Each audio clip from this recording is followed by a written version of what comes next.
Good morning, everyone. I'd like to call this meeting to order. My name is Jim Hart, and I'm the Chair of the Toronto Police Services Board. Welcome to this virtual meeting of the Board. Although this meeting is taking place on the phone, we acknowledge the land we're on as we make this call to traditional territory of many nations, including the Mississaugas of the Credit, the Anishinaabe, the Chippewa, the Haudenosaunee, and the Wendat peoples. It is now home to many diverse First Nations, Inuit, and Métis people. The Board also acknowledges that Toronto is covered by Treaty 13, signed by the Mississaugas of the Credit, and the Williams Treaties, signed by multiple Mississaugas and Chippewa bands. Are there any declarations of interest under the Municipal Conflict of Interest Act? Hearing none, I will now turn the meeting over to our Executive Director, Mr. Ryan Teschner, who will go over the meeting logistics. Mr. Teschner? Thank you, Mr. Chair. Good morning, board members and members of the public. Thank you to everyone who has joined this call. Please note that this last meeting of the board for the year 2020 is being live streamed on the Toronto Police Service YouTube account and will be available there after the conclusion of this meeting. On the line, we have Chair Jim Hart, Vice Chair Marie Molinar, Mayor John Tory, Councillor Michael Ford, Councillor Francis Nunziata, Member Ainsworth Morgan, Member Lisa Katsakis, as well as members of our board office staff.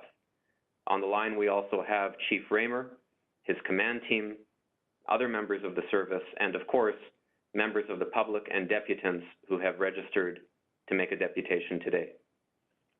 We have individuals who have registered to make deputations on several items on our agenda. As per our regular meeting process, deputations will be heard prior to the item being discussed and voted on by board members. When it comes time to do a deputation, those who have registered will be brought into the call by our colleague, Stu Buchanan-Gisser, who, by the way, is celebrating a birthday today. Here, here. And as always, deputants will speak, followed by an opportunity for board members to ask them questions.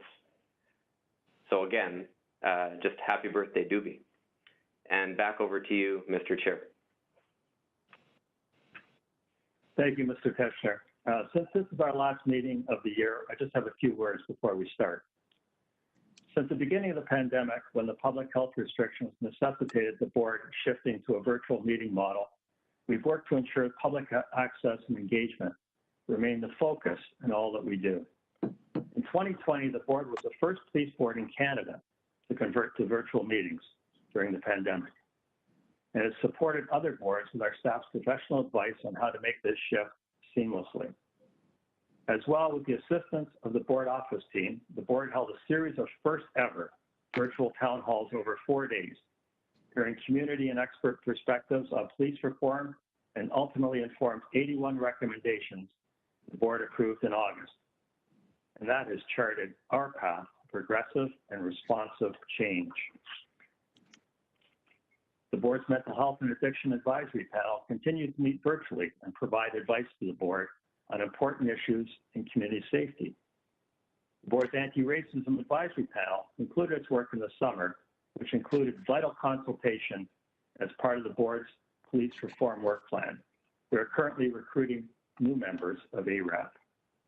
And the board and board office have also continued to meet various community organizations, consultative committees, and others on important work we're all doing together. Just before the pandemic began, the board had started to hold board meetings in different locations around Toronto in order to enhance access and increase engagement. With the shift to virtual meetings, we unfortunately had to pause this practice, but we're looking forward to resuming it when it's safe to do so. In the interim, the board will ensure that the public engagement can continue through this period, working creatively to find ways to incorporate the ever-important voices of our community into our governance, policy, development, and decision-making process. To the service, finally, Chief, to you, command, senior officers, and members of the service, please accept our thanks and sincere gratitude for your never wavering, never missing a beat, and continuing to deliver excellent service in the face of a pandemic. I hope that all service members over the holidays take time to sit back and reflect on the excellent work that each and every one of you have provided the citizens of Toronto in an extremely challenging year.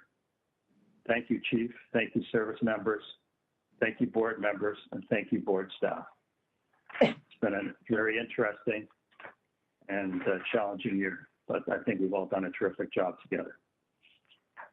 I will now walk us through the agenda, looking for member Holtz. By the way, Mr. Chair, because no one has thanked you and the same for the holiday. So thank you as well for your leadership.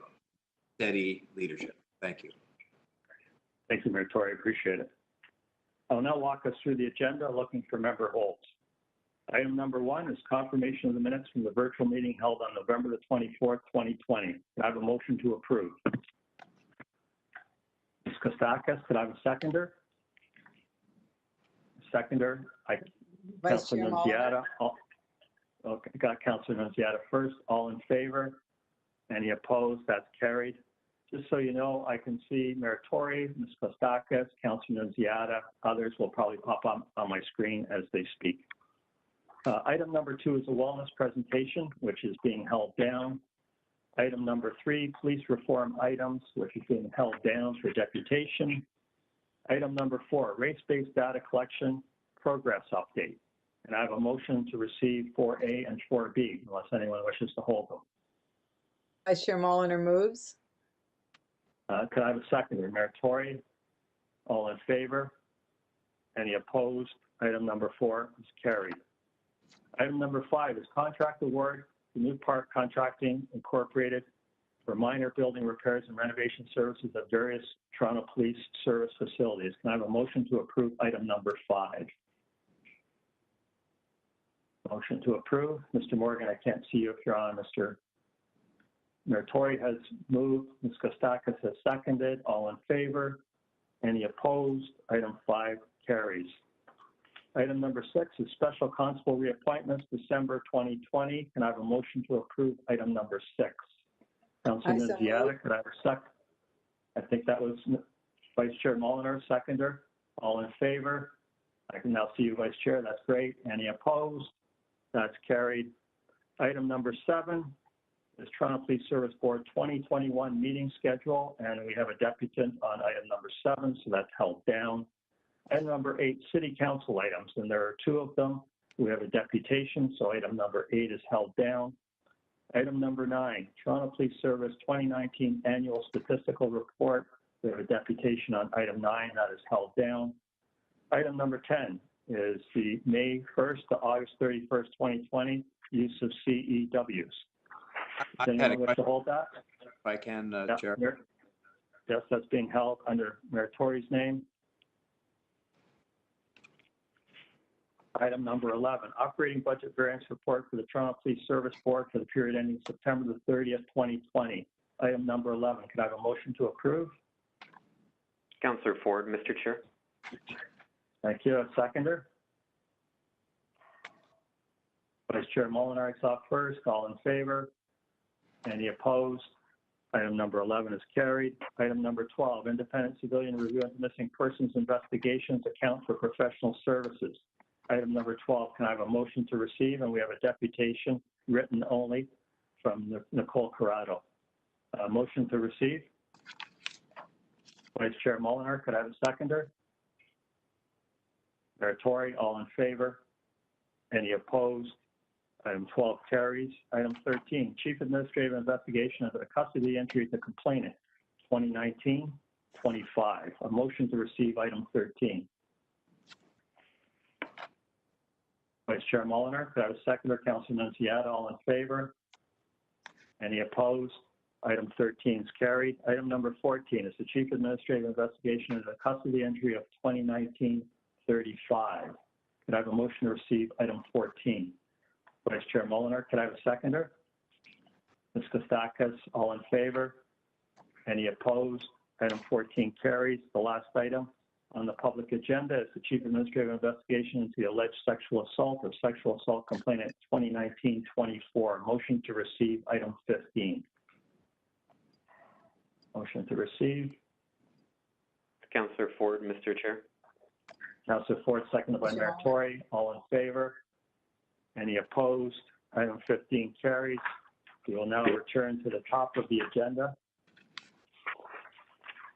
which is item number 2, wellness presentation. And I'd like to turn this over, first of all, to the chief for any opening comments before the presentation is delivered. Then we will hear a deputation, then we'll take it into the board's hands. Chief, over to you. Thank you, Chair Hart.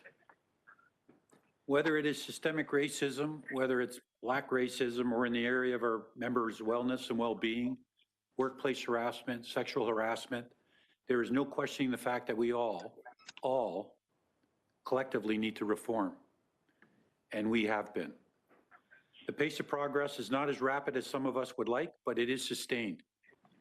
We are serious and committed to it, and we are going to continue to drive this change. And so today, you're going to be hearing about a whole new strategy to address the wellness of our members, taking best practices and learnings and expertise from the wellness sector and bringing all that insight and knowledge to bear.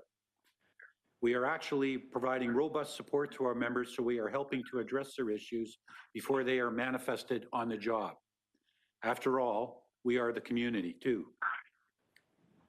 In the areas of anti-Black racism and systemic discrimination, we are well on the way to implementing a race-based data collection strategy.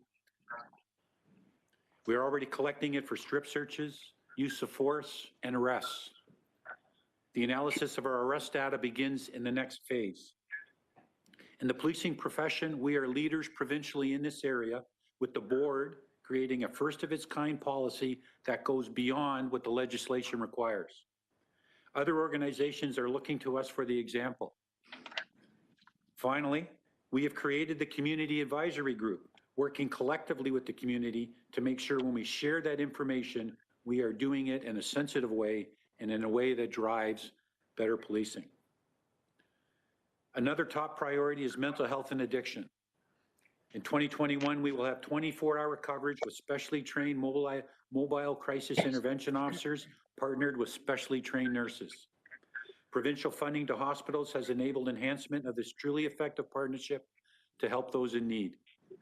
Currently operating at 10 hours per day, we will move to 24 hours per day by the end of the first quarter. We are piloting and continue to explore alternatives to police attending calls by partnering with health agencies to divert calls to specially trained health professionals. And we envision in the future proactive work to prevent a crisis before it occurs.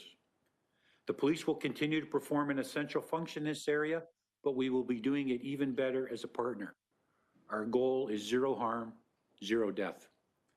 So as we move into 2021, I want to acknowledge the efforts of our people to get this right and fundamentally improve policing. These next reports reflect this commitment and determination. Thank you, Chair.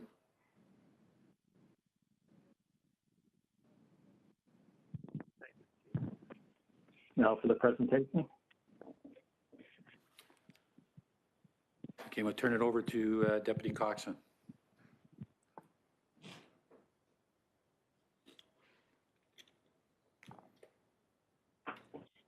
Okay, good morning, everyone. Nice to see you all. I'm actually not going to, our chief has just spoken, and so I'm going to just have Ivy jump right into the presentation to share with you its very high level of what the strategy is for wellness and some of the highlights of the last year, because they've done incredible work, particularly as they move forward to revamp wellness at the same time that they're dealing with an international pandemic. So I turn it over to Ivy. Thank you. Okay, thank you. So we're going to share our screen here with a PowerPoint type presentation about what our plans are for a well-being strategy for the Toronto Police. To start things off, we'll go through a few things. Sorry, we'll just a second as we, there we go. So I know there's a full agenda here, so we'll be brief in terms of taking us through this presentation as quickly as possible.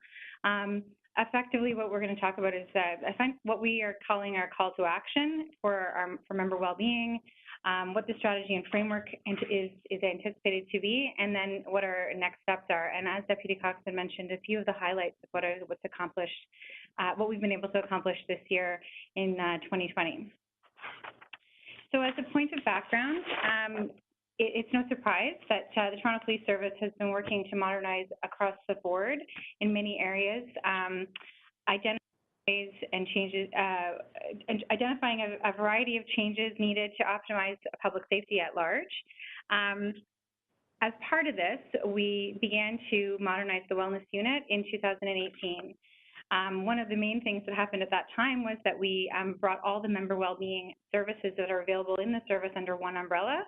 And what we really identified is the overwhelming need to address health and well-being for our first responders.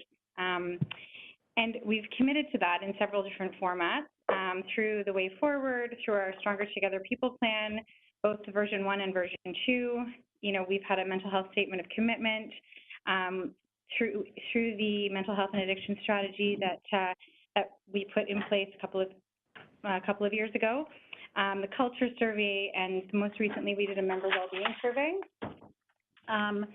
where we essentially started our process of getting a lot of inputs and research into what it is that we need to be doing for member health and well-being. So this is, you know, I won't go line by line for this, but we can see here that member well-being or well-being, health, safety, well-being for first responders and in the policing environment is a high priority for many areas, many people, for the public, for academia. Many reports have been written, so through looking at all of that, as well as many focus groups with internal and external stakeholders, over 1,500 of our members provided their feedback onto what they thought the strategy should look like, and we've taken what we think is the best of sort of all of the above, and weaved it into this multi-year strategy moving forward.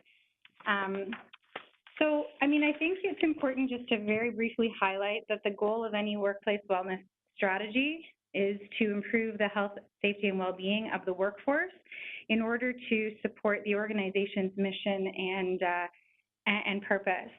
And we know that that is important because, as demonstrated in this visual here, illustrates what the World Health Organization uses as its healthy workplace framework and model, where when you have an unhealthy and unsafe workplace, it then in turn causes all sorts of issues that can, you know, be connected to accidents, injuries, absenteeism, dissatisfaction, low morale, issues with disability, health insurance, workers' compensation, turnover, overtime, and effectively there's an increased cost to the organization, both from a human standpoint and a financial standpoint, and you know, effectively the organization starts to fail because they're unable to provide the quality of service that they are seeking to do ongoing. So investing in health and well-being for any organization makes sense. Certainly makes sense in our case, where we believe that public safety is is being delivered through our members in partnership with many others, but we want to make sure that our members are as healthy and well as possible. Another factor that's interesting to the Toronto Police Service and is really around the member life cycle, where as an organization we have a unique opportunity and arguably a responsibility to our members, because we have people who join us for a very long time. And so the life cycle, when we come, arguably when people start, they're recruited, they come in their early, some as young as before 20, but in their 20s and early 30s. And there are obviously some exceptions to that rule. However, they work with us through their life, and then they end up retiring after somewhat, 30, sometimes 40, sometimes 50 years. And with that, we know that human health needs naturally change throughout the course of their life, and we need to make sure that we are adapting our well-being programming for that. And so we know that the definition of health, also this is from the World Health Organization, the definition of health is not the absence of disease necessarily, but rather a recognition that people of all skills and abilities thrive at work and when they thrive in life. So the Toronto Police Service recognizes that that police service members who are healthy and well in body, mind, and spirit are able to deliver excellent service to the public. And on a sustainable basis, that means that we need to recognize that there are ups and downs in a person's ability to function and thrive over their lifetime of service, so that we make sure that we respond to that.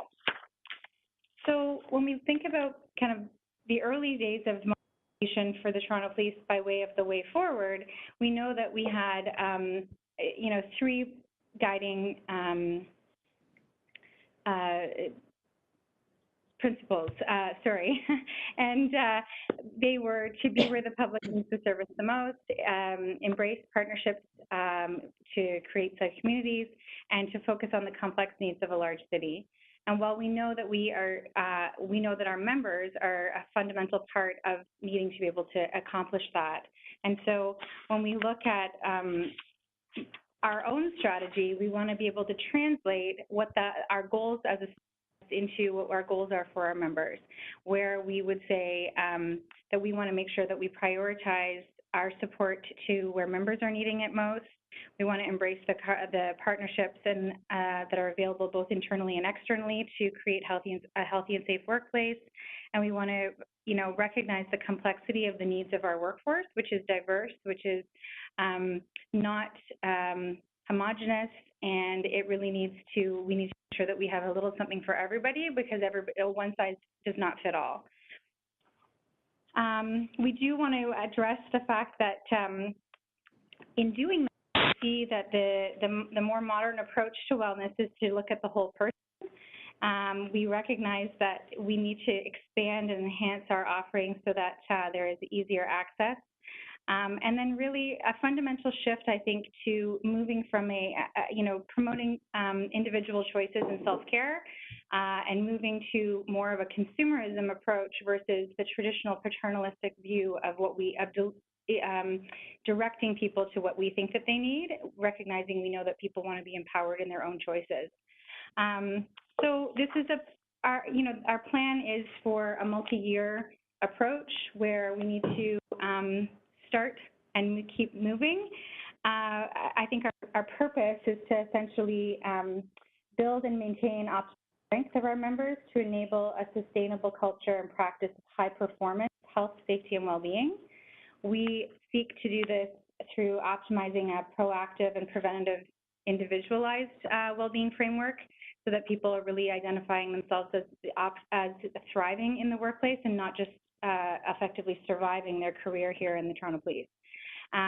We do know that we need to align our wellness unit to be able to deliver these services. We know that we need to embrace technology so that what we can deliver is technology enabled. But we also need to have a vision for success that is measurable. And ultimately, we want to focus on measuring and adopting a program over the course of time that is focused on the member experience, that we think about the fact that, you know, we want to be able to impact our members' strengths both on an individual level, team level, and an organizational level, so that they're able to meet the needs of the public, and that we are doing things that are sustainable over the course of time, and that we really want to make sure that we're shifting the culture. There's a lot of discussion in policing around culture changes, and, you know, the Toronto Police is no different to that. But where well-being is concerned, we really want to make sure that everybody has, you know, skin in the game to understand that they have a role to play in driving a culture of health and productivity. So we have 4 key strategic themes that we want to focus on. They include confidence, trust, and access. And some of these have been developed by way of identifying some of the challenges that we've faced over time and the feedback from our members. So wanting to build a confidence, trust, and access for our members, so making sure that people our members have an improved experience, they understand what tools we have, they have confidence in accessing what's available, what they need at the right time, so that they can access the right support at the right time for them, recognizing that that may be internally and also may be externally. I think we want to be focusing on a program that is embracing more so not just the reactivity of responding to an incident that happens, but really focusing on health promotion and harm prevention. And so with that said, we need to understand and be cognizant of the hazards of our workplace and the hazards of the work that we do, and build programming that, that responds to that. And some of that is also based on data. So we need to understand what happens in our service with our members at a very macro level, so that we can make sure that we have a program that meets their needs on a micro level as for an individual. The other major change in our approach is to really continue to build an ecosystem of care and support. Part of this needs to be technology enabled. As a result of the pandemic, we've really seen an influx in the way that the technology enabled support systems are available. I mean, by way of our the WebEx or virtual meetings that we're having today is a great example of how we need to leverage care and support in the health space and well-being space for our members. So, and also, when I think about the 24-hour shifts, people being all over the city, being, having to be covert and overt in their work, it's important that they have access to supports that are technology enabled. The other key theme there is to make sure that there's the concept of no wrong door, and this has been written about by many, but the notion that, people need to be able to access support through many different channels, but that equates to them getting the right support at the right time. And then the fourth theme that we want to really focus on is the whole notion of culture and behavior, where members, supervisors, leaders, command, the board, really are driving towards and nurturing a culture of high performance health, safety, and well-being. We know that there are subject matter experts that we need to lean into, but we also know that there's a lot of opportunity for individual and group participation and having a voice in what those programs can look like. Yep. And so what we've done is we've identified what are the tactics that we can initiate that are based on these categories or these themes of our strategic themes for the strategy and program, and essentially. So we've identified 9 immediate deliverables that we hope that we can start to really put a plan together, which we'll come back to you with kind of an implementation plan. But really, the 9 key things are what are identified here on this slide, and they are kind of both small scale and large scale. Starting with the notion of embedded teams, when we went out to the membership, overwhelmingly, over 80% of the leaders and many of the members who responded to our survey really spoke to the need to have wellness come to them, and so that we can make sure that there's an understanding that we can support our members in the divisions and units that they work in, that having that subject matter expertise to kind of wrap our arms around the individuals and the leaders and group divisions and units is important. So that is a tactic that we seek to do right away. The next is to create some type of an off-site location of a health hub. There's been a lot of discussion around and feedback that, having our wellness unit located in headquarters is not necessarily ideal, and it actually is a barrier to our members accessing support and care. And so with that said, I mean, this, as an immediate tactic, it would be great to be able to move ourselves off-site, to be able to normalize the access of care, to reduce the notion of stigma.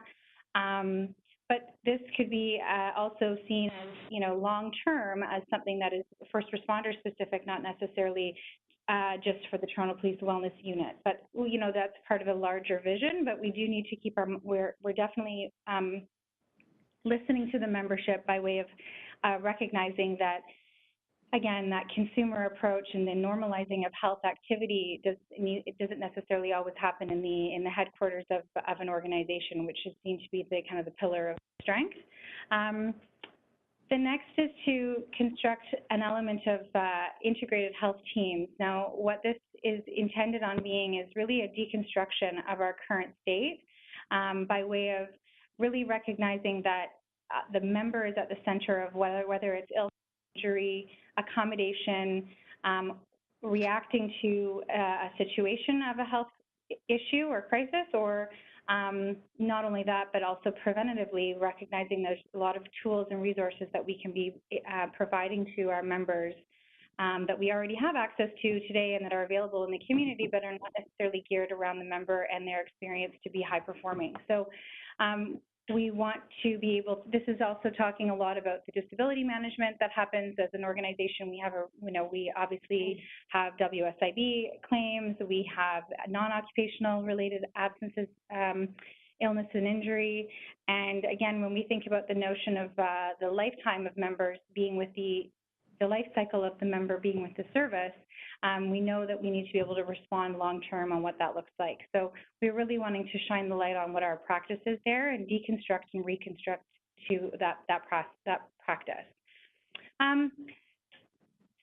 The fourth tactic is to really initiate the notion of a systems navigator as a point of intake and centralized intake for people to be able to get to the right support at the right time. Recognizing that we have a lot of police-specific and first responder-specific tools available to us in the community and within the service. Not everyone knows how to access those at the right, even knows that they exist. So having, and we hear a lot of feedback that a system navigator for our members is high on the priority list for them, and certainly would be considered best practice.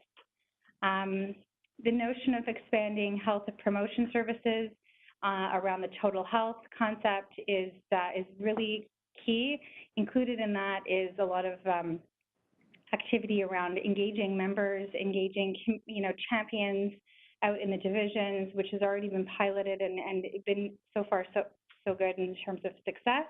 Also recognizing that we have to expand on our training and development of people where health is concerned, so they know how to recognize when they need support and encourage that with the people that they work with.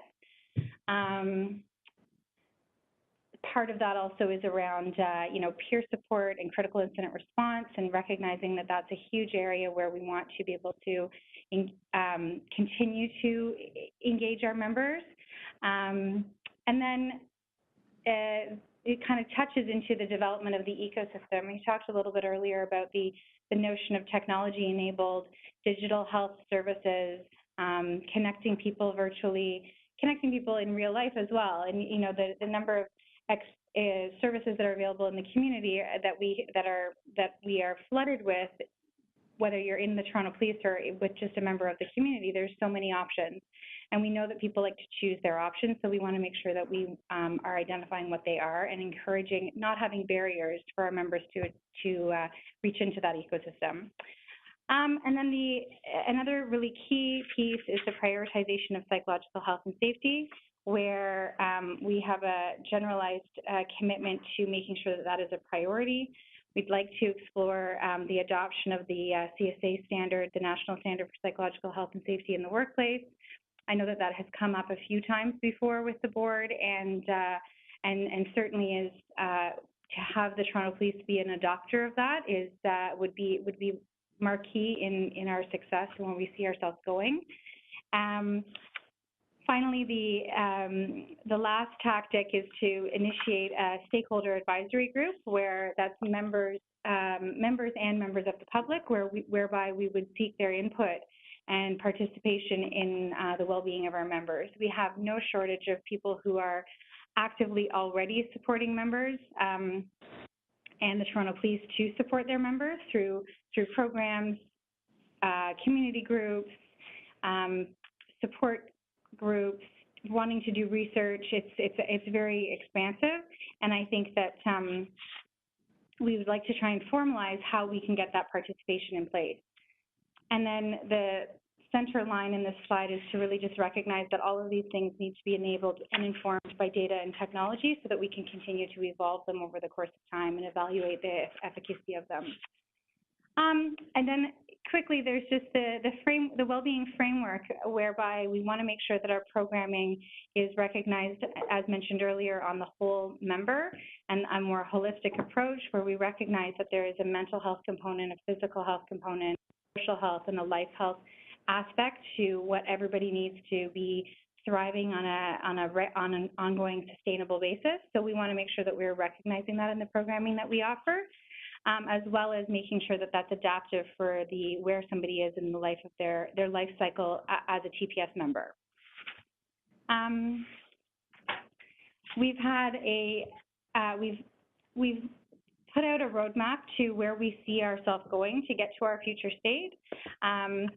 We've started off in 2020 where we've done a lot of, we've already initiated a lot of things, including a number of pilots. I think the next slide we'll talk a little bit about that, but we'll just, you can see here that some of this is a little bit interrupted by way of addressing COVID, just like everywhere else in the world, where we need to recognize that we're looking at the response to the pandemic throughout this.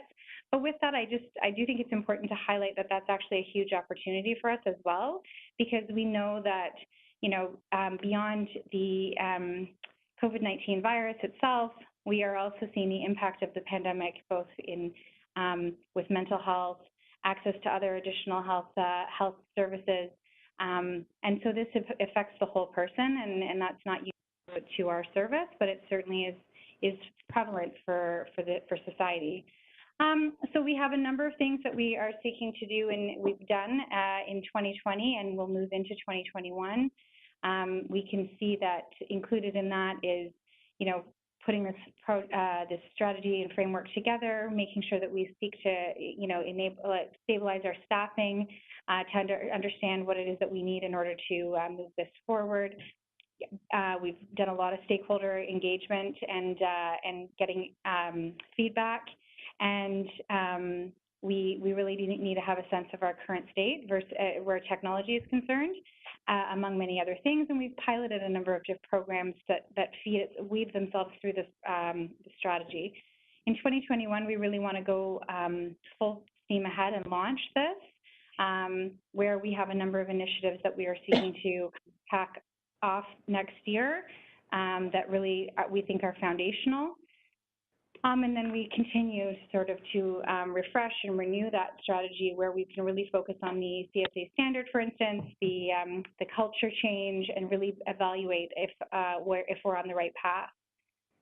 And then if we just wanted to highlight, give ourselves a tap on the shoulder for all the stuff that's happened in 2020, we've had a number of successes that I think, you know, just some recognition by way of, you know, celebrating the response to COVID-19 as an example.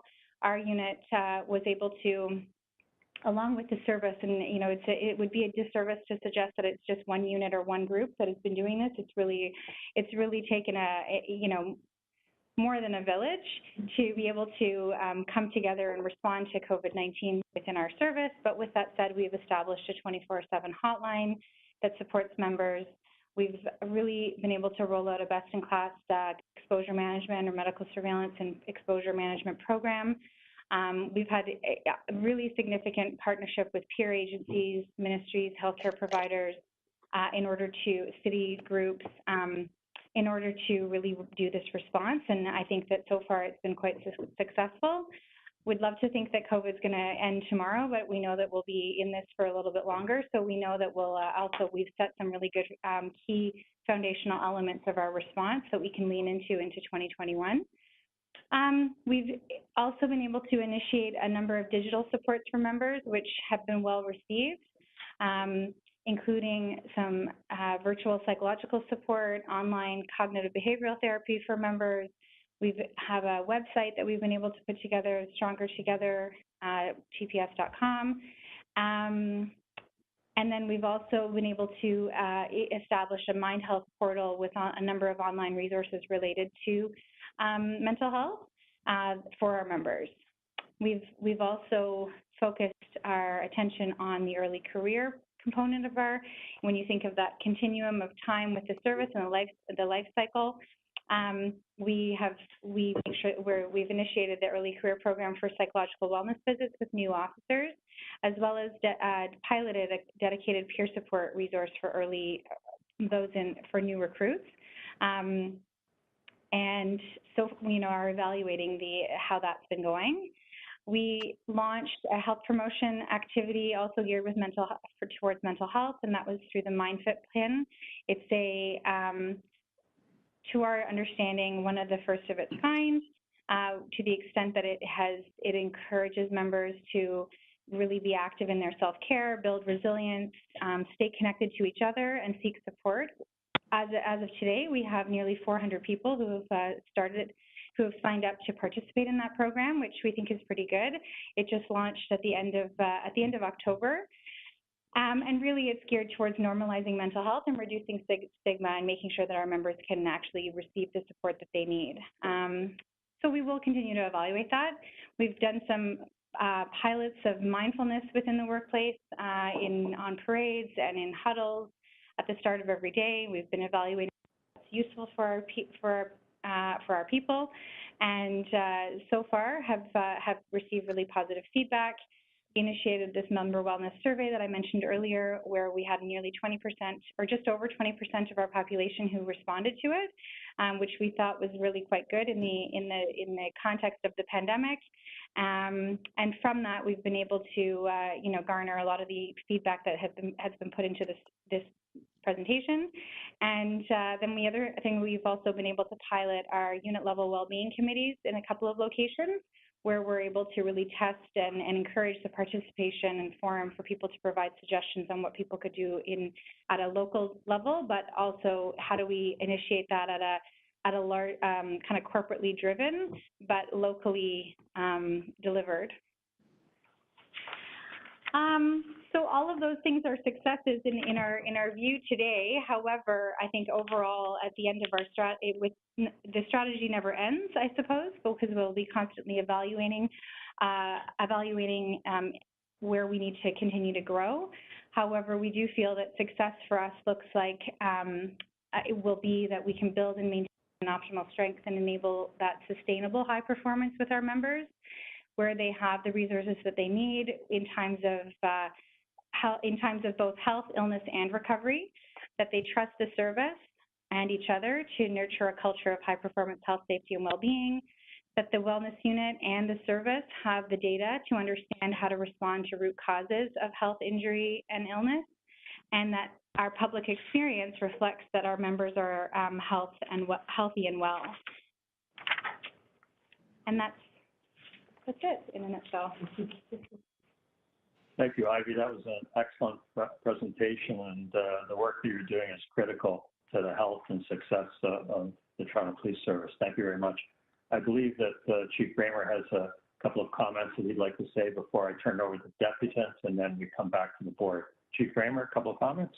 Yeah, I was just going to say that modernizing our approach to wellness to ensure our people that are at their best is essential.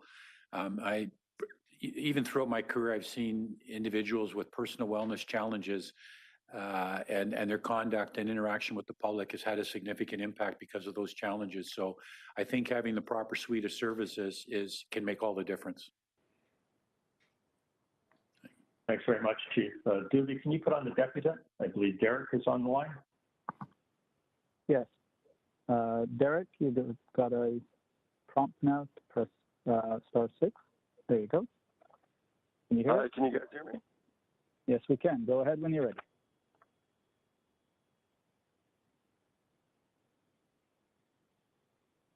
I just want to say, by me speaking at this meeting, this shall not be deemed to be in any way my consent expressed or implied, and doing so is fraud. God bless Her Majesty the Queen, and long live Her Majesty the Queen. And let the record show, as person is defined as a corporation in the Legislation Act of Ontario. If I've ever led the Toronto Police Services Board or Toronto Police Services or this board to believe in any way that I am the person, then that would be a mistake, and that I ask all of you to please forgive me. I'm a little shocked after my excellent presentation on the dangers of mask wearing last month that I see Chief Raymer still letting Toronto police officers wear them. So I've come across a couple more examples in the scientific literature out there about them I wanted to bring awareness to. Take notice what the Public Health Ontario has said about randomized trials that have been published so far on mask use. This titled Mask Wearing in Non-Healthcare Settings, COVID-19 Studies. No randomized trials have been published so far on mask use by the public during COVID-19 pandemic. Now remember, I pointed out when Councillor Cressy last month, asked Dr. Davila at City Council for the evidence behind mandatory mask use. She couldn't provide any. take notice what the Centers for Disease Control and Prevention had to say in regards to the use of face masks. In our systematic review, we identified 10 randomized control trials that reported estimates of the effectiveness of face masks in reducing laboratory-confirmed influenza virus infections in the community from literature published from 1946 to July 27, 2018. In pooled analysis, we found no significant reduction in influenza transmission with the use of face masks. So I have a late addition to my presentation, which you can find from item number 7 of last month's meeting at the Board of Health. And this is from the Ontario Public Health Standards. They say that to support transparency in the public sector and promote public confidence in the public health system, boards of health are required to ensure public access to pertinent information through disclosure. The purposes of public disclosure include helping the public to make informed decisions to protect their health and sharing information about the work of boards of health and associated level of investment. Now, Chair Hart, do you remember me last month talking about that recent Portuguese Court of Appeal case that basically said a medical diagnosis has to be performed by an actual doctor and not just from a laboratory test?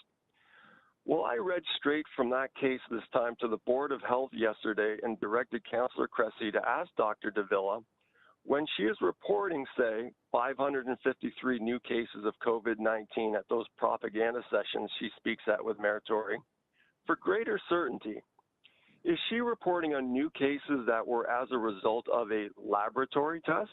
Or is she reporting on new cases that were as a result of a medical diagnosis that was performed by an actual doctor? Do you know that not only did Councillor Cressy lie to me that I couldn't ask questions, but that glorified maid and/or butler of mine hung up on me with 45 seconds still left of my time? This all has me thinking. What are the chances that the likes of Councillor Cressy, Dr. Davila, and Mayor Tory are aware of the dangers of mask wearing being a source of infection, leading to infection, spreading the virus, and are still knowingly gaslighting the public to wear one, knowing that wearing one will facilitate the spread of virus infection, which will facilitate an increased rise in positive tests, which facilitates justification of perpetually taking away more rights and freedoms from us with more restrictions and lockdowns. I would urge Toronto police officers who are concerned with their wellness to question whether their COVID test result was the result of a proper medical diagnosis by an actual doctor, or if they have been misled by Dr. Davila, that getting a result from only a lab test is just as good. I'm going to, my time's almost up. But I had a few court cases that I didn't get to on the right to refuse medical treatment when a medical examination is a battery, and when the law does not permit the police to compel a prisoner to get medical treatment. And yeah, that's it. Thank you, Derek. Any questions of Derek? Seeing none, thank you for your deputation, Derek. I'll now bring this item into the board. Members, questions, service members? I see Councilor Nunziata has a question. Go right ahead, Councilor Nunziata. I believe you're on mute, Councilor Nunziata. Can you hear me now? Yes, go right ahead. Okay. My question is, as far as creating an off-site location of a health hub, what is the timeline for that health hub that's being proposed? I know that we've started the off-site health hub. So we have started discussions around what that could look like. I think, admittedly, I think the timeline of that could be, depending on the scale, is as large or as long or as short as there's a space available. But there's probably two phases. One is the immediate sort of review of and Deputy Cox, yeah, I can probably chime in terms of moving out of headquarters for the wellness unit, but the hub itself is probably a longer term project that needs to be evaluated against what's available to what do we want to have included in that health hub, you know, how expansive is it going to be, how or not. So Councillor, two things. One is we're looking at our Toronto Police facilities as they exist now to see if we can offer services outside of headquarters. That's the phase one. The phase two, I've actually already spoken to my partners at Toronto Paramedics and Toronto Fire to see if we can work with the city collectively on what this could look like together. I expect us to have a larger, more in-depth meeting about this in January, and so I would be able to share more. But we're really looking at how we can collaborate together to see if there's something more feasible from a city perspective rather than just the Toronto Police Service. Thank you. Thank you. Mayor Tory? I just wanted to ask, thank you, Chair, if we could just get a little comment. I'm such a believer in something that was in one of the slides towards the end there about early career focus, just because I think if, like any job, if you get off to a good start, as it were, you will develop habits and you know, it will help in the development of a culture inside policing that I think is really important. And just to talk a little bit about that, because it made reference to kind of like wellness visits, but it seemed like it was a little bit episodic as opposed to something where I would have thought that aside from the wellness that you want to see day to day, this would be a period of intense kind of activity. And I know that some of that might come up in a presentation on training, for example, as opposed to this, which is about wellness. And I just wondered if you had any exercises when I say exercises, I mean, again, this is a controversial suggestion in a certain way, but you know, we use, I think the police service does, but so does every employer in the world, this sort of testing that we do to kind of determine people's suitability for all kinds of different jobs. And I wondered if there's anything that we do on an ongoing basis to make sure we measure the, you know, the well-being of people who have such immense responsibilities out there. And then finally, because it's all in one question, you can just deal with, how much are we going to rely on peer support? I think of that wonderful organization that Dilnaz, I think it's something blue, I just forget what it is at the moment, the full name, and that we're really relying on them to help us kind of execute these kinds of things because they are people with lived experience. So just a general question, but mostly focused on the younger, new recruits. So the new recruits program is multifold, and it would be great for us to be able to come back with a more fulsome list of all the things that we do. But when you speak to, you know, at a high level, the wellness visits, the early career program that our psychological services group has put together is essentially to have the new recruits within the first 2 years of their tenure with us, they do a psychological kind of wellness check.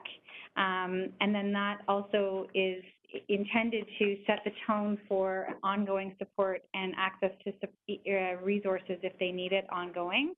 The other is a pilot program that we did that is about attach within a specific area, specific division, early career, so for new officers, matching them with a peer, where they can provide this is beyond the coach officer program. There's a lot of other infrastructure that's available for new officers, but very specifically what we were referring to here was that pilot of attaching a peer support resource dedicated to an early career member. And then, you know, we do rely on external agencies, you know, both formally and informally, like Toronto Beyond the Blue as an example that you mentioned. There also are a number of other peer support organizations that also engage with our members, again, wanting to make sure that we have as many options as possible. The TPA is another avenue where they provide support for members, and again, like a huge list of resources that are available. The idea that we're wanting to focus on in this approach also is to try and find a way to pull all of that together so that whether it's early in the career or later on and ongoing throughout the lifetime that people are with us, that we have the ability to direct them to the right resources so that they can choose what fits best for them. But there definitely is, you know, there's training, as you refer to, for new officers that the college certainly takes ownership of. We have ongoing, you know, mentorship, but a lot of the strategy that we need to look at is finding ways to to identify resources at the right time in the right period of the continuum of someone's time here that fits what their needs are. And early career is a vulnerable period of time, and to your point, it's a vulnerable time for any worker in any organization when you're new, young, and arguably inexperienced in the environment itself. And so, you know, the Occupational Health and Safety Act, the Ministry of Labor, they all focus very heavily on that early and new work, and the police service is no different. Exactly. Thank you very much. Councillor Ford. Thank you very much, Mr. Chair, and I want to thank the service for such an in-depth presentation to the board. Many of my questions were answered, but I do have a few specific ones, particularly maybe along the same lines as the mayor here with the culture. Specifically with the culture survey, what were some of the themes you heard back from members in the service? So specific to well-being and wellness culture, you know, I think that there's a few themes. Included in them is sort of on the positive side, there's a very strong desire for participation, a very strong message to say there needs to be a better way, and we want to understand what it is that is available to us. I think on the maybe more negative side, you know, a little bit of distrust, a lack of clarity on what's available. There certainly is stigma. I mean, that exists definitively. There's also, you know, there were themes around a high reliance on peers and supervisors in terms of the impact that they can have, both positively and negatively, on somebody's ability to access care and support, or feeling that they are empowered to do that. And I think that there was also a lot of feedback around wanting to have options, wanting to make sure that there was options that were, you know, whether that be specific to the person's, you know, demographic information, cultural information, or cultural profile, whether it's the location that they live. We know that people who work in the service live in a geography that expands far beyond the city of Toronto. So, you know, there's also the need for options. Mm-hmm. And for, you know, specifically to the stigma around this, I think that's why what stood out to me was the MindFit pin. So I think that's a really, really neat way of approaching that. So I really like that. Just put my 2 cents worth onto that. Another question I have is, of course, within the service, the diversity of jobs that officers do, whether it's you're working on primary response or major crimes or guns and gangs and homicide, and there's different levels of, I guess, in different types of experiences officers will face throughout their career. How will the strategy, I know you mentioned it a bit, but how will that adapt to help those members facing particular challenges? So, I mean, some of it is about understanding the data, right, and having a sense to have data and drive and inform our programming and our decisions. Some of it is, you know, we'd love to be able to, you know, again, blue sky is to have all sorts of predictive analytics to sort of identify the responses that need to be, the support or reaction and preventative nature of services that we would need to have in any number of circumstances. You know, we're not quite at the position to be able to embrace that yet, but we would like to set ourselves up so that over the course of time we can maybe build towards that. I think the other is around making sure that we understand the role of peer. Again, it's building capacity with peers and supervisors in some of those specialized areas, or the role-specific understanding of hazards and opportunities, I suppose. And I think that I mean, if I was to think about a general concept that overlays the entire program that we're putting forward, is really to have it be somewhat of a concierge and tailor-made approach, depending on who's actually the consumer. And so when we think about the embedded teams concept, that was the first of the tactics that we were hoping to deliver on. That is understanding that, you know, we need to put resources into the into specific units, and those specific units may have different needs than another unit, and recognizing that we want to make sure that we wrap our arms around that to the best of our ability. Obviously recognizing that we do need to have a programmatic lens as opposed to a solely individualized lens to what we deliver. Excellent. One last question. I know there's not really any kind of, in terms of how you deem this to be a success into the future, I think there's a number of things you have to analyze. I think, Earl, as one board member, I think this should be a priority, and we should always be focused on the well-being of our members. Are you going to be coming back to the board in a year, 2 years, 3 years on how this is, how the strategy has been playing out and as you adapt it? So I think our intention would be to come back on a more frequent basis than a 1 year, 2 year kind of basis. I think that there's probably there's lower, more frequent periods of reportability that we can establish. One of the things that we had on our list for this year to be able to create is some type of a scorecard, and that aligns, I think, also with the mental health and addiction strategy that was put forward before for the service, and we still are committed to doing that. So that we can at least have a handful of measurable things that are ongoingly reported, and we haven't figured out the exact way in which that will happen. It may be an addendum to the quarterly occupational health and safety report that we already submit, that may have a component of well-being attached there. But I would defer to Deputy Coxon to give direction on that. I assure you that within the next year we'll have a scorecard, and before that, there's a number of pilot projects that are either in play or about to be in play, as Ivy mentioned. And so we'll be back to talk to you about those specific initiatives, because this is very high level, which is great. There's a lot happening in that tactically, and we'll come back and share with you certain programs. You will see her team come back certainly within the next quarter on some of these initiatives. The other thing I just wanted to point out was that the early start programs across the service, but for your iteration, Councillor Ford, I just wanted you to know that the pilot around the new recruits who are getting the peer support is 31 divisions. So really interesting success there. Thank you. Thank you. Great work. Board members, any other questions? Ainsworth, go right ahead. Mr. Morgan? Yes, thank you.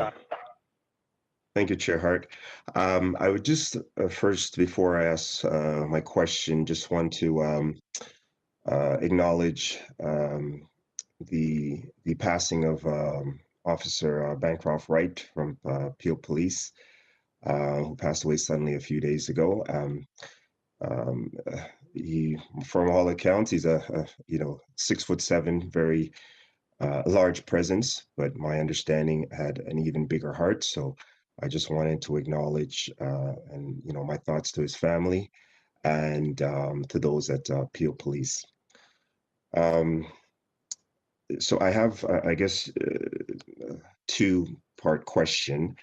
You spoke about, and I like the framing of the pillars of mental health that speaks to, different challenges and approaches. And I think it's very important that we acknowledge those that are challenged in and out of the uniform, that and how they sort of interface, because often when those sort of two worlds meet, there tends to be somewhat of a conflict. So I'm really interested to have a better understanding of how that approach is going to be addressed. And sorry, unfortunately, it cut out there. We weren't able to hear your question. Would you be able to repeat it? Okay, Sorry about that. no problem. Are you hearing me now?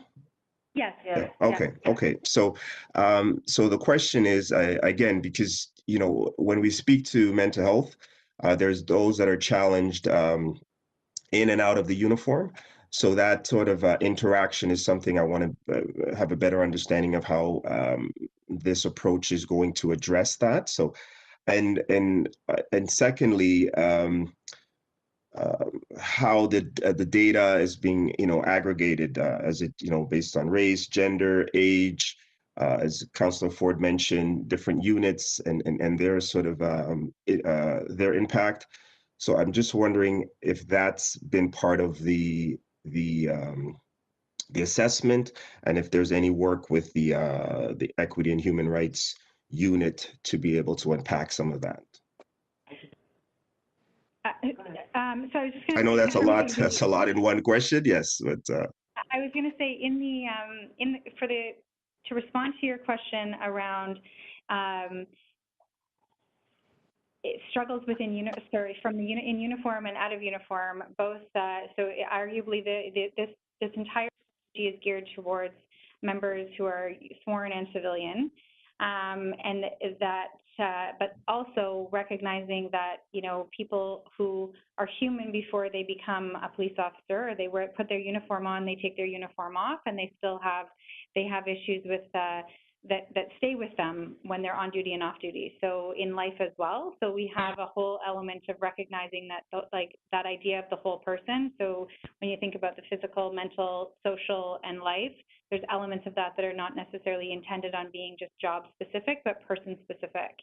And then some of the, definitely we are liaising with the Equity, Inclusion, and Human Rights group. We have not developed the scorecard or all of the measurement criteria yet.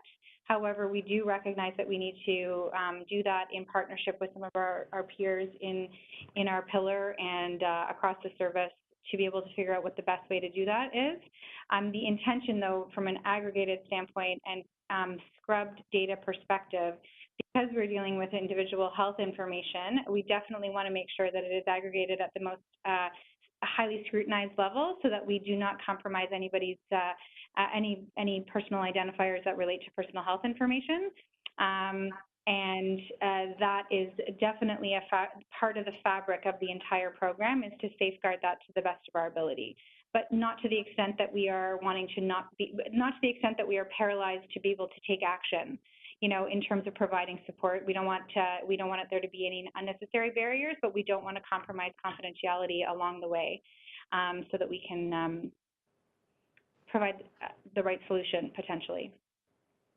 okay, thank you. And I just have one more question that speaks to this. I know that you spoke a bit about the culture and how, you know, often how, you know, mental health challenges are viewed.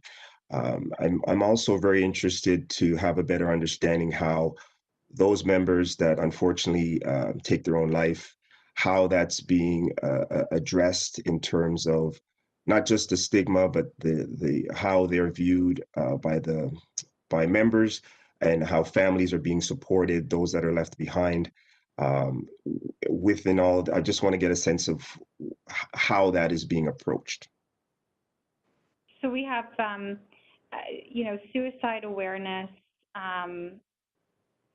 in and of itself, and arguably prevention and response and support for those that are connected to incidents like that, I think are part of our entire program around health promotion and ecosystems of support and so on. We do know that Deputy Coxon has put together a multi-stakeholder group to look at suicide in and of itself. A lot of the things that we want to be able to, you know, focus this particular workplace strategy on is and framework is around the promotion of health with the intention of reducing harm. And then we also, and we do have the member at our center. We're not entirely resourced to be able to be the support network for all family members and other connected points. But that's where we really would like to be able to lean into our partners that are external and connected and affiliated with the service, where we can make sure that we're we have a common purpose, but recognizing the strengths and the resources that are available in different organizations, because we can't do everything alone. Can I just add a quick piece there, if you don't mind, sir? No, We no have problem. put together, thank you. We have put together a group that's the service, the Senior Officers Organization, the board, and the Toronto Police Association to look at this issue, because of course we know that it's it's a crisis right across policing internationally, and we are focused on looking at what programs we could pilot in to members who are most at risk. So, for example, there's an intersection in the last 3 that we've had between misconduct issues and the incidences that they've unfolded. So we want to look at members who are at risk, who is most vulnerable, and we want to tailor the services that we're going to be delivering in terms of pilot projects to really try to prevent and to support those who are most at risk based on what we know now, because there's a lot of information out there in this space. Thank you. Thank you very much, and I look forward to the reporting back in the board meetings to come. So thank you very much. Ms. Kostakis? Good morning. Can you hear me? Yes, we can. Go right ahead. Yes, we can. Go right ahead. Thank you. Just a couple of comments and then a question. Just going back to the testing sites that you talked about as well and looking for locations outside of headquarters. I think it's important also to know that there's been a lot of work done with the city when we sit with various agencies within various communities where that's occurring anyway within the health centers. I know for us in the West, the hub area, and it's probably, you don't have to start from scratch, I believe, because of all of these different areas that have been looked at. And a lot of these buildings are also city-owned buildings and have a really close proximity to the different divisions. So maybe something to consider rather than reinventing the wheel, all the safety. I think it would just be support from TPS on the human resources piece in managing the testing and just managing people to do that safely. So the lineups, et cetera, and whatnot. So maybe those would be really good options as well to look outside of headquarters and have them in the different catchment areas and proximity to the various divisions, just in moving forward, just my 2 cents worth that way. Also, when you talked about just, I guess, just customizing a lot of the training and also just the health and well-being, because training is part of health and well-being. It's a huge component, especially starting from the get-go when somebody starts their career. And I was wondering if you're also looking at the strategy in customizing it also to years of service, not just, and it genders years of service, just the different components that come with that, because that has a huge effect as well on health and wellness, the psychology piece. Some of it is the emotional component, but also just the cultural piece and how long someone's been in a specific culture in all of our sectors. And also making it, I guess, the strategy being part and inclusive of the various sectors and the cultures, but also the mentoring piece and the training component, that it's all combined and intertwined. Because at the end of the day, it's all intertwined to have that end result, to have that holistic approach. So I was wondering if that's part of the strategy as well as looking at years of service and how that could be customized to some of the wellness and health being, because a lot of those issues will be a little bit different, maybe the same, but in different sort of levels, and the impacts will vary because of those years of the service and the exposure to the different, I guess, responsibilities and units, whether it's MCUs and et cetera, and what that officer has been exposed to within their work environment as well, and outside of that, even their personal environments, because everything affects everything. And then I think you also touched, oh, sorry, go ahead. No. I'll leave it at that. No. You can finish those and then I'll add the next one. No problem, go ahead. One of the things that we have talked about in this, in our plan is to have needing to partner with the, like again, the other areas of the service that have the touch training, the touch development. We do know that, again, the notion of individualized or customized approaches is, needs to be scaled, right? We need to scale that in a way that is attainable and actually that we can deliver on. And then measure its efficacy. But one of the things that we have talked about and are starting to again pilot is the notion of a health training, like kind of an integrated health training plan that is different than the in-service training that happens on an annual basis for uniform members. That is different than information sharing, but is really intended to build on ongoing competency development for members at different times. And we haven't, right today, we haven't broken that down into years of service necessarily, but more role specific. And as we are kind of putting that, not been agreed upon, it has not been decided in terms of what modality that would look like, but we do need to start somewhere. We will, we're trying to pilot a couple of different options to be able to assess which is the best option for us and the best option for the Toronto Police that has, some evidence behind it that's empirically based and so on. So what that will look like, though, if we are able to kind of put that plan together is multi-year. It does need to be multi-year. We do need to make sure that it's with the amount of movement that happens within this as well, meaning people go into different roles, they move from division to division, they take on new challenges and new assignments, and so we need to make sure that we are figuring out the best training approach to build their capacity. They can ideally take that with them and continue to build on the skills that they learn maybe in year 1 versus what they learn in year 4, and so that we kind of, it's an evergreen solution that takes somebody through the course of their career as opposed to a one and done kind of approach.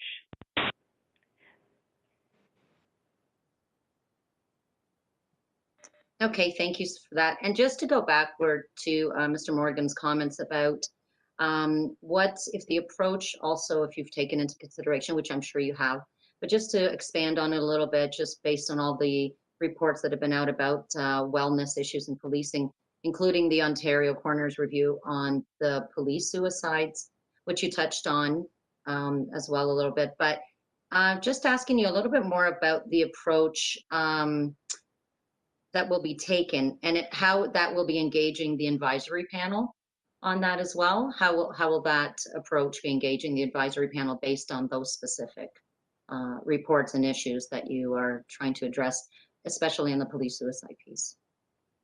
So do you mean the advisory panel who did the coroner's report or the executive panel? The actual advisory panel that's coming up that's going to be part of that, part of the strategy. Right. So I think essentially what we are looking to do is have a terms of reference, having to put some structure around that advisory panel that gives some scope and that recognizes, what will, the frequency of interaction, what are the types of things that we want to be able to bring to that table and also take away from that table.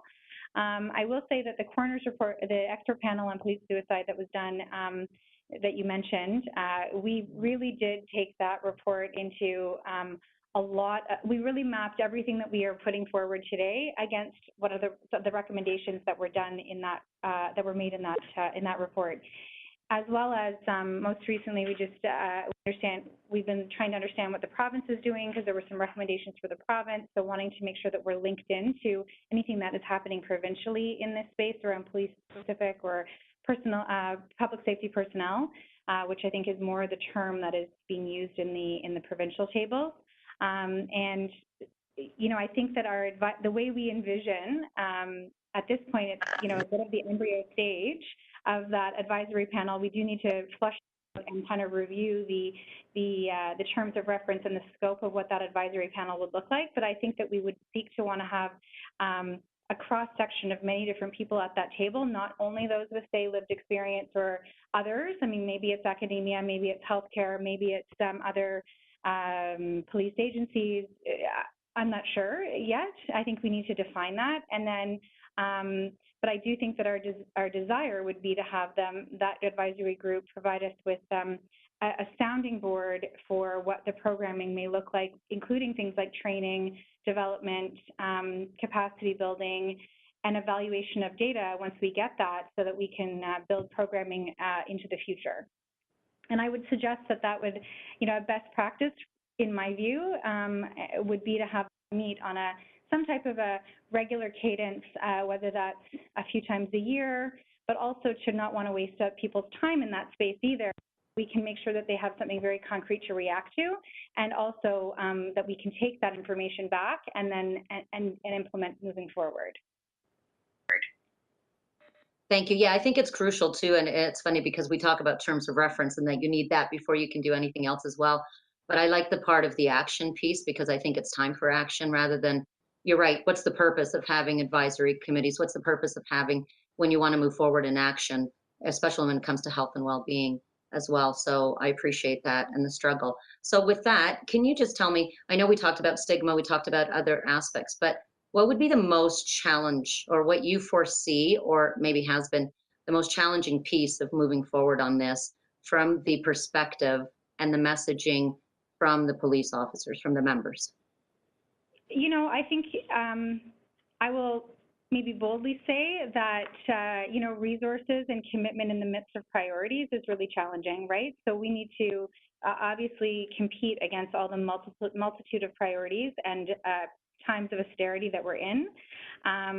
You know, I would certainly be the one to say that investing in health and well-being, it yields great results downstream, and sometimes you don't see that return on investment right away. Sometimes there are opportunity costs and so on and so forth. So I think that there's an element of resourcing that is definitively a challenge. I think that there's an appetite with our members. I would also say that, you know, echoing your comments around it's time for action, I think that people are wanting to see results. They're wanting to feel what this looks like and the what's in it for me, so to speak. I think that family members are equally saying that, and I would, as a member of the public, I would say that I also think the public is looking for that too. So license to be able to kind of move freely through this to execute on it, I think is an ask, but also a barrier and a challenge. And then having the resources to kind of do it, I mean, is another factor. I know that we are, you know, we certainly have earmarked a little bit in so far as what this could look like for us coming, you know, into 2021. However, you know, the sky's the limit, as well as needing to think as much outside of the box as we can to do as much as we can with less is important. But I do think that there's also some very key subject matter expertise that's required to do some of this work. I don't think this is the kind of thing that can happen off the side of just anyone's desk. Anyone, even if they're a subject matter expert, it's hard to do this type of thing off the side of your desk. And I would say that, you know, we have a lot of resources internally already that we've leveraged to be able to, there's an appetite to want to help and participate. But some of this needs to be guided with some key kind of subject matter expertise, and I think we need to find that and solidify that within our team so that we can move that forward. Thank you very much. I appreciate that. Board members, any further questions? Chair, will you permit me to perhaps wrap it up with a question for the service to come back to? Can you hear me? It's Vice Chair Molyneux. Yeah, I can hear you. I have a couple of quick questions at the end, but go ahead, Vice Chair. Okay. Thank you. I don't think I've ever seen the board so engaged in this way, in the most practical of ways. And I'm really pleased with both our interests, and I'm really pleased with what I'm hearing coming back from the service. I have the unique perspective of living with a range of disabilities in my household, including a neurological disorder. My husband has Lewy body dementia and Parkinson's, and I'm very familiar with the brain health model of health. And I think that mental health is brain health. And as I hear what the service is about to dive into, I'd like to ask that you consider coming back very much in the way you were beginning to explore, with two things. One is a brain health strategy that allows you to map out what the right model is for the Toronto Police Service from it's the family doctor practice strategy. We have tended to divide physical health from mental health. I won't get into that, but that model of what would it take to have every officer know who their brain health expert was, and in an ideal world become so comfortable with that person as a go-to person that it becomes part of their routine. I won't say daily, but as a mother of teenagers and as someone living with a person with a neurological disorder, I myself have a therapist, and I cannot live without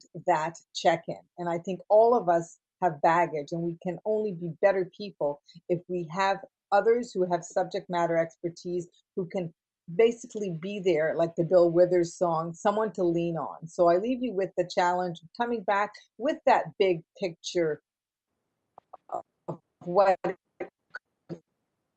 service, perhaps uniquely so in the world, where every officer, civilian, uniform and non-uniform, knows where they can go and is encouraged actively by their work environment to check in when they feel good and when they don't feel so good.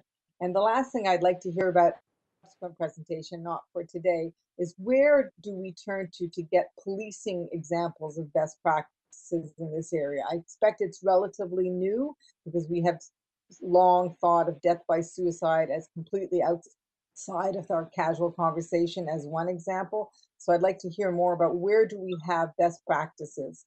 Thank you very much for this work. I'm very confident that we're moving in the right direction. I really appreciate it.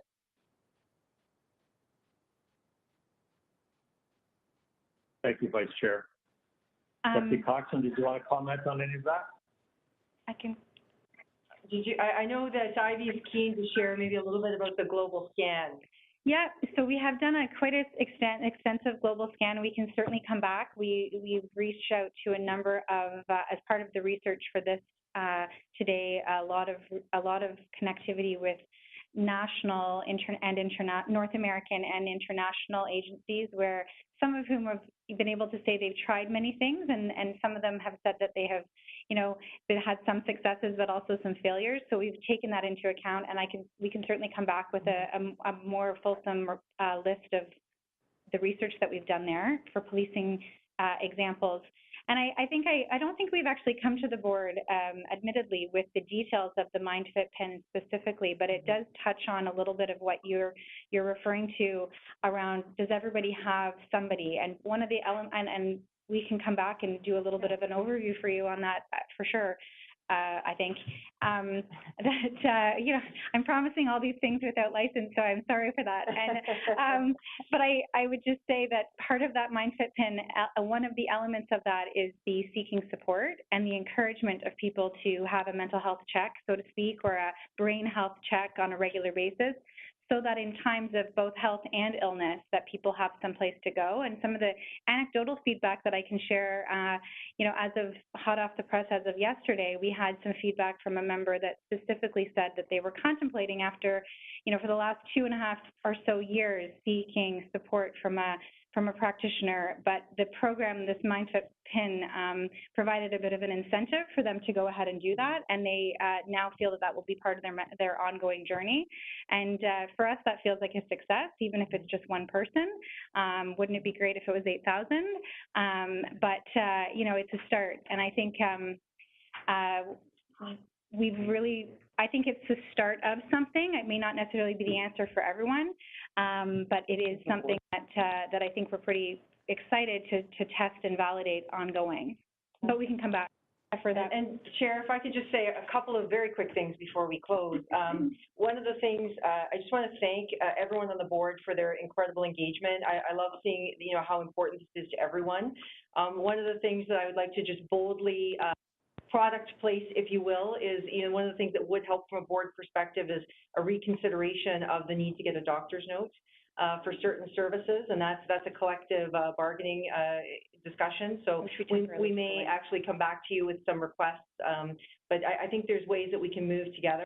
The other thing I just want to acknowledge, although I am the person sitting here today as a brand new deputy in this space, but the is really, you see the team, you see the expertise, the incredible work that they've done over an extended period of time, again, all during COVID-19, and that has all been under the executive champion of Deputy Barb McLean. And so, although I'm sitting here today, this is all of her work and her vision, and I really want to acknowledge that and thank her for her incredible leadership in this space. Thank you so much, Chair. Over to you. Thanks for doing that. As I said a few minutes ago, I have a couple wrap-up questions, so you're not quite done yet, but you're close.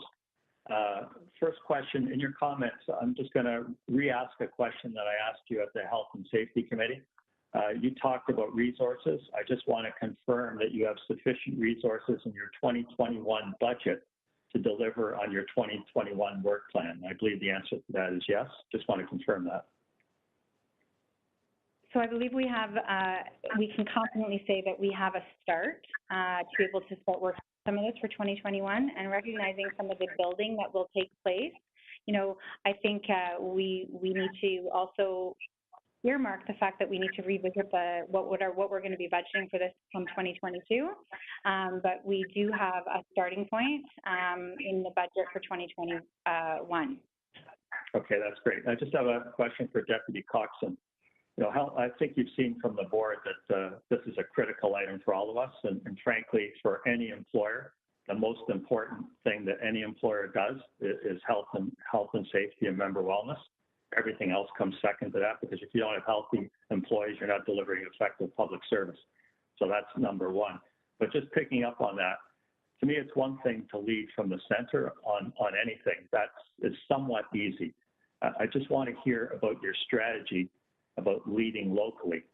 I heard about embedded teams, which I think is great, but that's not necessarily leadership. Tell me how you're going to lead locally when we know in any decentralized organization, you have different cultures all over the organization and subcultures, and every work location is different in so many different ways. What's your plan on leading this locally?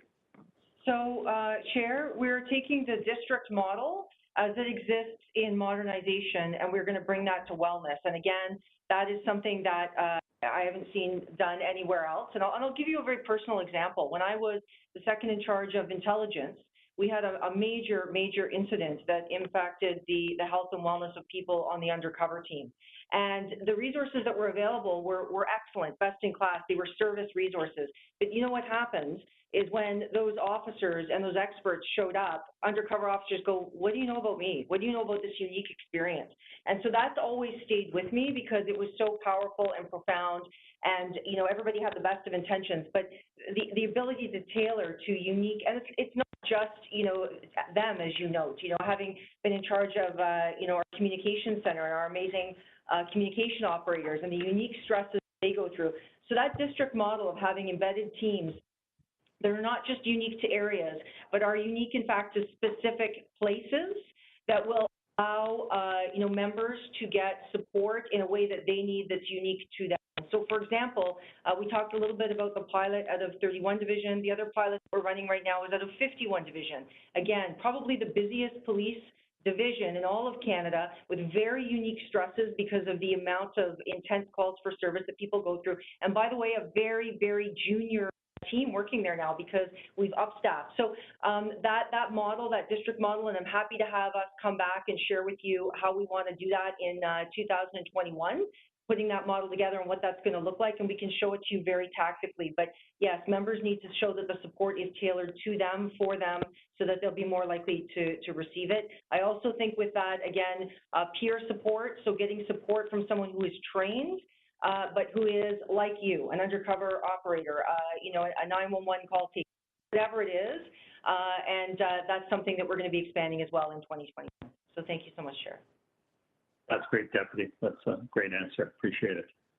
Members, any final comments? Anyone wish to speak before we wrap this up?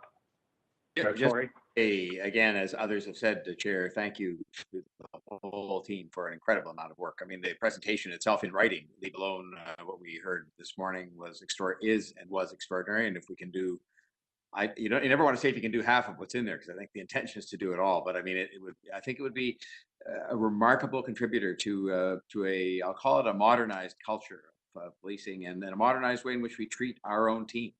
They have immense responsibilities, and they need every bit of support they could possibly get. Every time I go out with the police, I sort of shake my head in amazement at what they have to deal with and the responsibilities we give them. And so I just want to say thank you to the deputy and everybody right through the whole team.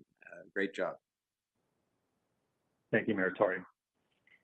I'll now bring this into the board. Can I have a motion to receive this item in the presentation? Councilman Ziada, seconded by Lisa Kostakis. All in favor? Any opposed? That item carries. We'll now move on to item number 3, which is police reform items. And I believe, Chief, you wanted to introduce this item?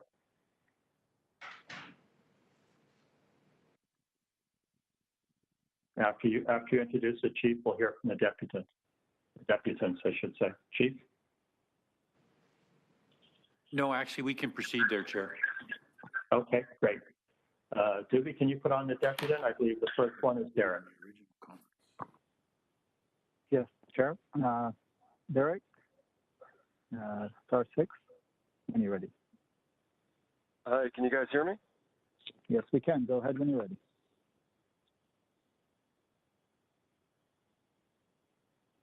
So in this report, it mentions the service will review this strategy on an ongoing basis, examining best practices in jurisdictions across Canada and around the world, incorporating recommendations from coroner's inquests and involving the community, particularly emphasizing those with lived experience. So I've actually sent an email to the Chief Coroner, Dr. H.R.C, about holding a coroner's inquest. I start off with, "Hi, Dr. H.R.C, and how are you? As you can see below, as a result of listening to Mark Tues' show on News Talk 1010, the best show ever, he gave me the idea of emailing a question to ask of Dr. Eileen Davila, which I asked, how about also keeping track of how many people have died because of the lockdown restriction measures? Alas, she never responded to me. This has led me to an even better question for you. Is your office planning on doing a coroner's inquest into finding out how many people have died due to the COVID lockdown restriction measures? Thank you." Dr. H.R.C actually responded to me. His email starts off with, "Good morning, Mr. Moran." I'll forgive him for referring to me as Mr. "I have copied Dr. Reuven Girard, Deputy Chief Coroner, on this response, as I have delegated responsibility for COVID-19 related death investigations to him. Take care, Dirk Heyer, MD, Chief Coroner for Ontario." So this is my email to Deputy Chief Coroner, Dr. Reuven Girard. "Hi, Dr. Girard. As you can see below, Dr. Heyer told me he copied you into his response to my question. As a result of listening to Mark Tues' show on News Talk 1010, he gave me the idea of emailing a question to ask of Dr. Davila. How about also keeping track of how many people have died because of the lockdown restriction measures? Alas, she never responded to me. This has led me to an even better question for you and Dr. Heyer. Is your office planning on doing a coroner's inquest into finding out how many people have died because of the COVID lockdown restriction measures? This way, Dr. Davila just won't be able to get away with controlling the microphone like she does at those propaganda sessions she holds with Mayor Tory and Chief Pegg. She would actually be subjected to cross-examination, right? Thank you, and we're all in this together, and I just want to point out that he has yet to respond to my email. So in this report, it also mentions the service proactively and comprehensively educates its officers and is committed to continuous learning and improvement to ensure the equitable delivery of policing services to all communities. This reminded me of a question I asked of then Chief Mark Saunders at the Barbara From Library public consultation regarding the Transformational Task Force a few years ago. Based on the comments below in my written submission from former OPP Commissioner Chris Lewis to me on Twitter. He got into it with Desmond Cole over a few years ago, the shooting of a white cop of a black man in the back as he was running away in South Carolina, if anyone remembers that. So Chris Lewis says on Twitter, but let's not compare honest mistakes with criminal acts. They are two different things. Then I weighed in, and I say to him, so does every OPP officer know the difference then between the life in being and the person then? Chris Lewis responded, 99% of them do. My question to then Chief Mark Saunders, based on Chris Lewis's comment to me, was simply this at the public consultation at Barbara From.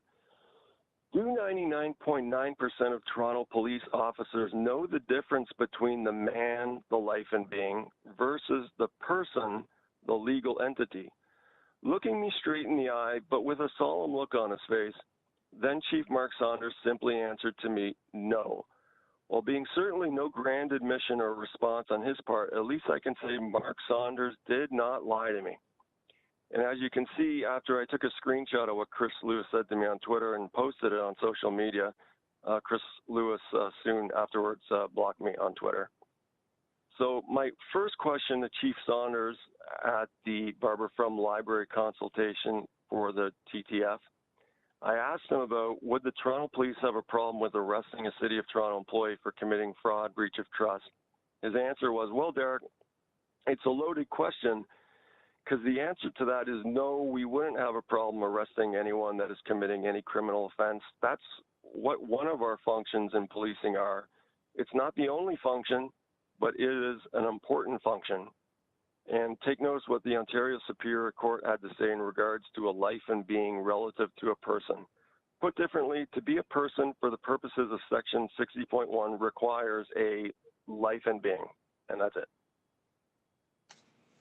Thank you, Derek. Any questions of Derek?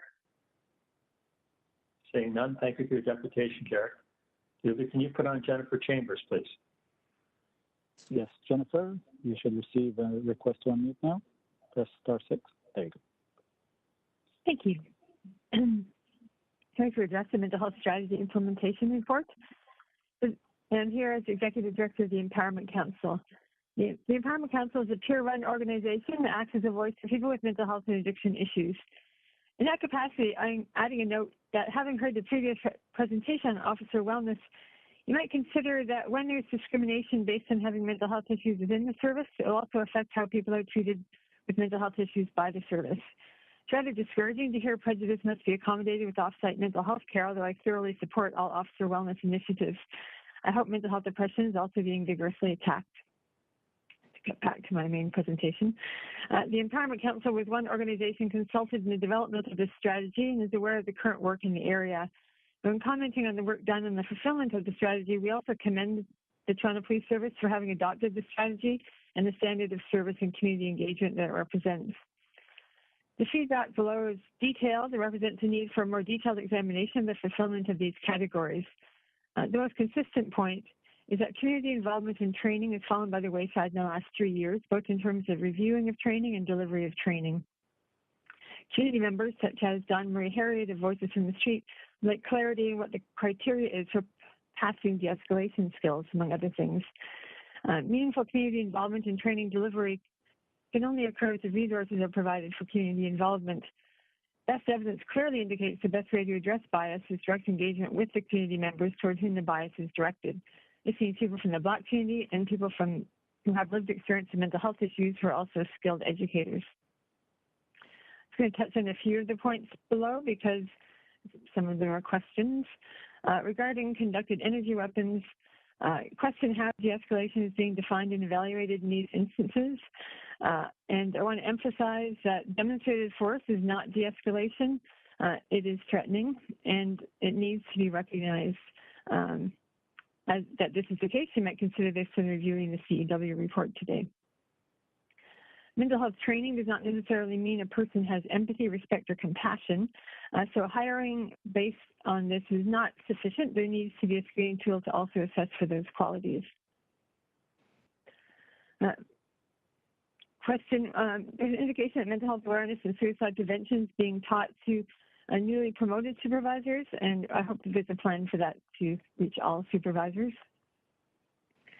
Early intervention with officers, we encourage that to include numerous demonstrated force CEW incidents, which should also trigger early intervention. As noted, this is not de-escalation. Satisfaction surveys of receiving police services is not mentioned in the item on page 47. So consulting only organizations that provide services doesn't indicate whether the people on the receiving end of services are getting what's needed, arguably the more important voice to hear. The tracking of overdoses through naloxone use is good, but it's not all overdose calls, and hoping that all overdose calls can be tracked. More transparency is needed overall in the state of implementing the mental health strategy. We'd be happy to work with the board and the service on more specific indicators of successful implementation. Thank you for your time today. Thank you very much, Jennifer. Any questions of Jennifer? Jennifer, I'd just like to say to you and to Steve as co-chairs of our Mental Health and Addictions Advisory Panel and to all the members of the advisory panel, thank you very much, because much of your advice and much of the work that you put in to your panel each and every day is reflected in what's before us today. And I want to thank you for all your time and your effort and all your volunteer hours. The board really appreciates it. Thank you so much, Mr. Chair. Thank you, Jennifer. We have one final deputation, but it's written from Nicole Corredo, and I believe we've all seen that. So I will now bring this into the board for questions, but before we do that, Chief, did you have any comments? I believe you did have a few comments. Yes, just with respect to training, I just want to indicate that our crisis and de-escalation training exceeds ministry requirements, and we've had police services around the world attend here to examine just exactly how we're doing it, and we're going to continue to improve. And I want to thank Jennifer as well, because it's that type of community collaboration that is helping us to improve and to get this better. I also wanted to just comment as well. I read Ms. Corrado's submission, and actually, I found it to have a lot of merit and some very good points in it. So I'm definitely gonna have our internal stakeholders look at that. I think it really dovetails as well in terms of the vulnerable persons registry with our goal in 2021 to improve our online reporting. And I think that will help with some of the issues she identified specifically with respect to that. Thank you. Thank you, Chief. I agree. The written submission from Ms. Corrado was pretty powerful, so I'm glad you're following up on that. Thank you very much. I'll now bring this into the board. Questions from board members? Any questions? I can't see Councillor Ford, but everyone else, any questions? No, seeing no questions on 4A or 4B. I will look to a board member to move receipt of this item. Mayor Tory, seconded by Councilman Ziada. All in favor? Any opposed? Item number 3 carries. Thank you very much for everyone's work on that item. Although there weren't any questions, very, very excellent reports. Thank you. Item number 7 is the Toronto Police Service Board 2021 meeting schedule, and we have a deputant. Maybe can you put Derek on the line, please? Yes, Chair. Derek, you should receive the prompt now. Hi, can you guys hear me? Yes, we can. Go ahead when you're ready. So in this report, it says, due to the ongoing COVID-19 pandemic, board meetings will take place virtually until public health, really Dr. Davila, deems it safe to resume in-person meetings. One of the reasons we're probably not having normal police board meetings currently is what I heard from Mayor Tory getting all lathered up about on the rush yesterday, about people who have been killed allegedly by this virus. I say allegedly because I pointed out to this board a couple months ago how Toronto Public Health on Twitter even basically admitted to how they mislead the public and falsely inflate the way they count COVID deaths. So they say there's been about 4,000 deaths in Ontario due to COVID. I just want to point out to Mayor Tory and the board, if you go on to Statistics Canada's website, that their numbers show, when comparing from March to August of 2019, from March to August of this year, 2020, so far, 485 less people have died in Ontario overall than at this point last year.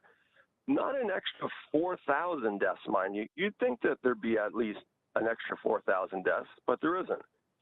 But 485 less people have died in Ontario during the midst of what Mayor Tory has repeatedly referred to as supposedly a deadly virus. It's so deadly, less people have died this year than they did last year at this point, where there was no pandemic. Another reason we're still not having normal meetings is that we've all allowed ourselves to be brainwashed by Dr. Davila to assume that we all have this virus, but that we're just asymptomatic. But as I've explained before a couple times at this board, what Dr. Maria Van Kerkhove, Technical Lead COVID-19 WHO Health Emergencies Program, has said that. I provide the link, the YouTube link, where she says it. But from the data we have, it still seems to be rare that an asymptomatic person actually transmits onward to a secondary individual. And just on December 9th, 2020, Dr. Davila herself recently said that it is important to remember that illness that results from a COVID-19 infection cannot be predicted. It is likely to be a mild illness in most people. I remember the last time I got the regular seasonal flu, and even I wouldn't consider that to be a mild illness. I provide the YouTube link also in my written presentation where Dr. Anthony Fauci is interviewed on This Week in Virology and gets asked what the fatality rate of COVID-19 is. Dr. Fauci says the fatality rate for SARS was 10%. The fatality rate for MERS was, yikes, 37%. And the fatality rate for COVID-19, quote, somewhere around 1%. 1%. And, you know, given just the ballpark back of the envelope type look at what goes on, it's got to be obviously more than the seasonal flu. Well, thanks for that, Dr. Fauci. I don't recall this board canceling its meetings while there was a virus with a 10% fatality rate, nor a virus that had a 37% fatality rate. I also want to point out, provide the link to this also, where Associate Ontario Medical Officer of Health, Dr. Barbara Yaffe said, absolutely it's true that we have had outbreaks and that we're getting more outbreaks in long-term care, and the majority of the deaths are in people in long-term care or retirement homes with people who are older with underlying illnesses. How about then we just don't hold the board meetings in the future in long-term care homes then? Again, I've also pointed this out before, and I provided a tweet where long-term care home minister Dr. Marilee Fullerton has said, to be clear, I said the number of long-term care residents who died during the 2017-18 flu season was comparable to the number who have died with COVID-19. Because Mayor Tory recently at one of his propaganda sessions mentioned that I think a lot of the deputations today were raised on false premises. Because everything that's going on is based on false premises. And he also said, but I think that it's best when we have a discourse at City Hall, including those who depute, that it should be based on facts. Well, the fact is the definition for lockdown in Black's Law Dictionary is the temporary confinement of prisoners in their cells during a state of heightened alert caused by an escape, riot, or other emergency. But nobody's being convicted yet, but we're still being treated like prisoners, which I don't consent to.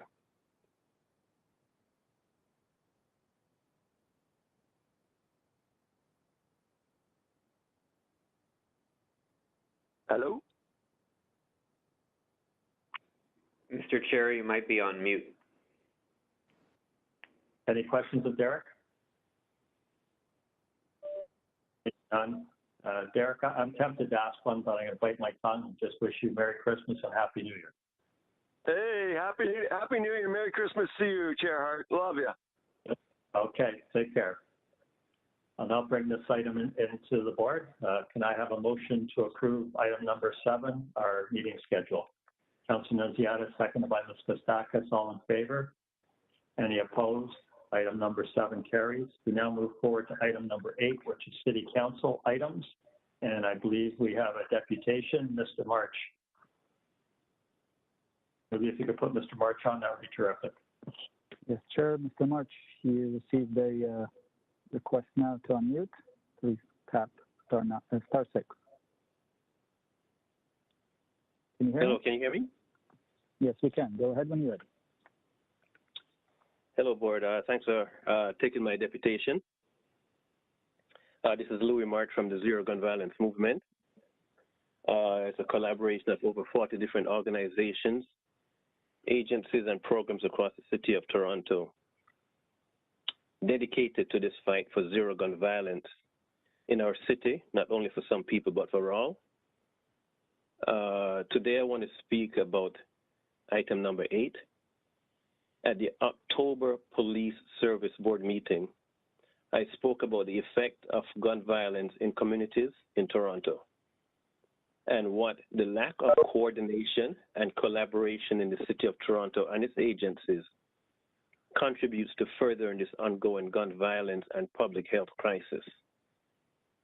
The motions contained within the December 15th, 2020 agenda calls for the Toronto Police Services Board to action the adopted Toronto City Council motions, the substance of which calls for the Toronto Police Service Board and therefore the Chief of Police to come up with a plan to respond to the non-stop shootings that are occurring throughout the city of Toronto. The board now has the following motion before it.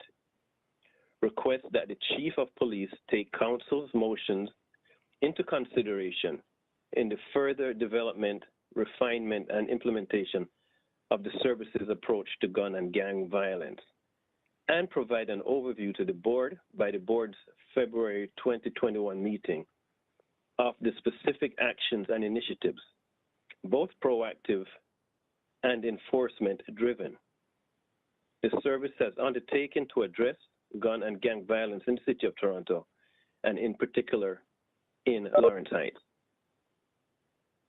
Hello? To support this motion as is would be to continue with the same failed, fragmented, and patchwork strategy that is costing lives. A new thinking is necessary to tackle this problem effectively. There are 3 entities under the purview of the Toronto City Council, which have an explicit mandate to respond to elevated levels of gun violence. You've got the City of Toronto Social Development, Finance, and Administrative Unit. You've got the Toronto Police Service and Toronto Community Housing. Currently, the Toronto Community Housing has an articulated violence reduction plan. However, Social Development, Finance, and Administration Unit, which contains the Community Safety and Wellbeing Unit, and the Toronto Police Services do not have a publicly articulated plan to specifically address gun and gang violence. It is clear that there needs to be a long-term and coordinated strategy that focuses on new and existing spending and programming with the express goal to reduce gun and gang violence. I therefore recommend the following. The Toronto Police Service Board recommend to Toronto City Council to recommend to each of the above mentioned agencies that a collaborative initiative be undertaken immediately to advance coordination between the city, TPS, and TCH, using a public health approach to support the reduction of gun and gang violence and its risk factors. The components of the initiative would be as follows. Development of an integrated gun and gun violence reduction plan with the City of Toronto, Toronto Community Housing, and Toronto Police Service. The first phase of integration planning would be limited to those 3. The plan must use a public health approach. The development of the plan should be staffed by 2 existing staff from each agency with the appropriate expertise and experience.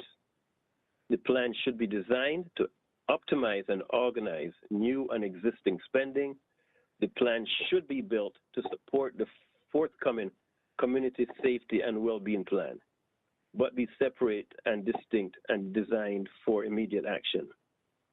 Toronto City Council and the boards of Toronto Community Housing and the Toronto Police Service must take urgent action and begin to provide strategic leadership focus on this issue. And that's the conclusion of my deputation. Thank you very much, Mr. March. Just before I ask board members if they have any questions of you, I would like to ask the Chief to provide any comments that he has on your deputation. Chief? Thank you. Well, first of all, what I'll say is that we're using a collaborative approach that focuses on prevention, suppression, and enforcement. But I'm going to actually turn it over to Deputy Demkew to provide some more specifics with respect to this particular council item.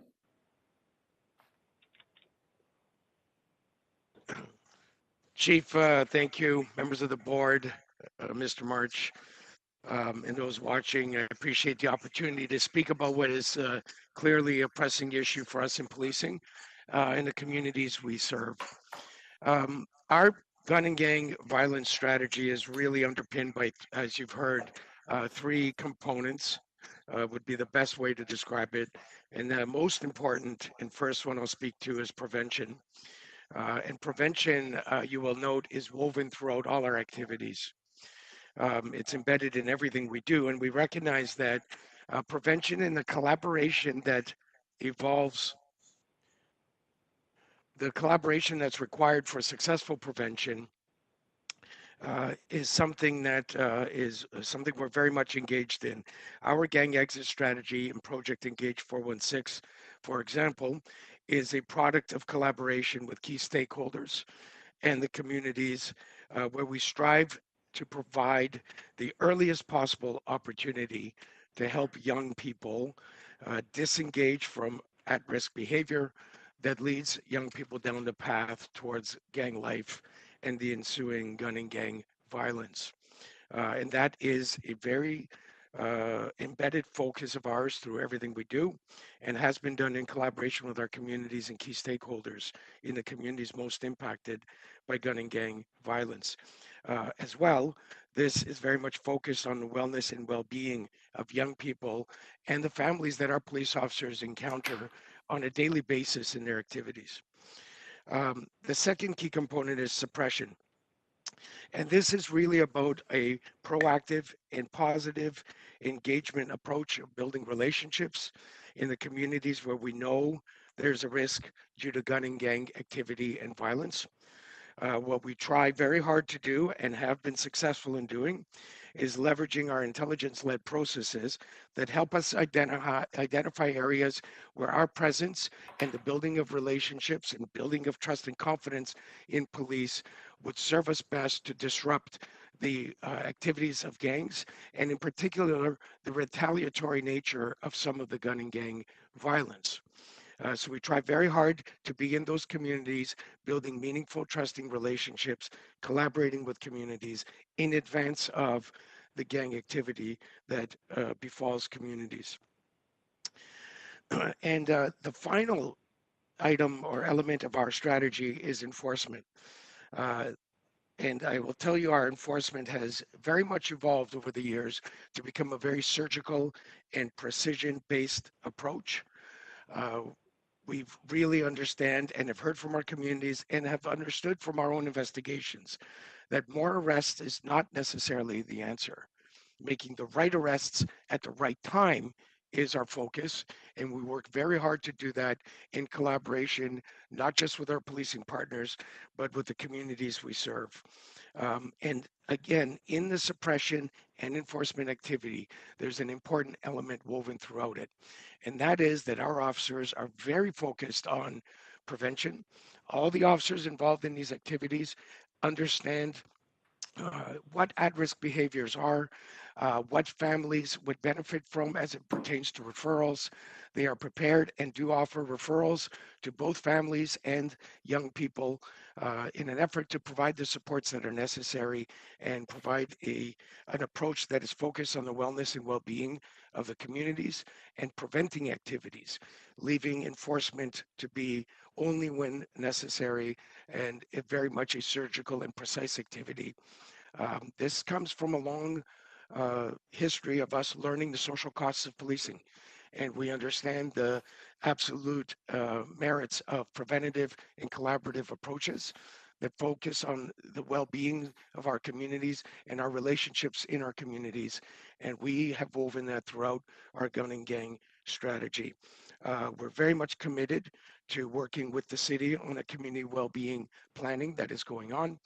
And our gang prevention activities and indeed our suppression and enforcement activities are also informed by that approach to dealing with gun and gang violence in our communities.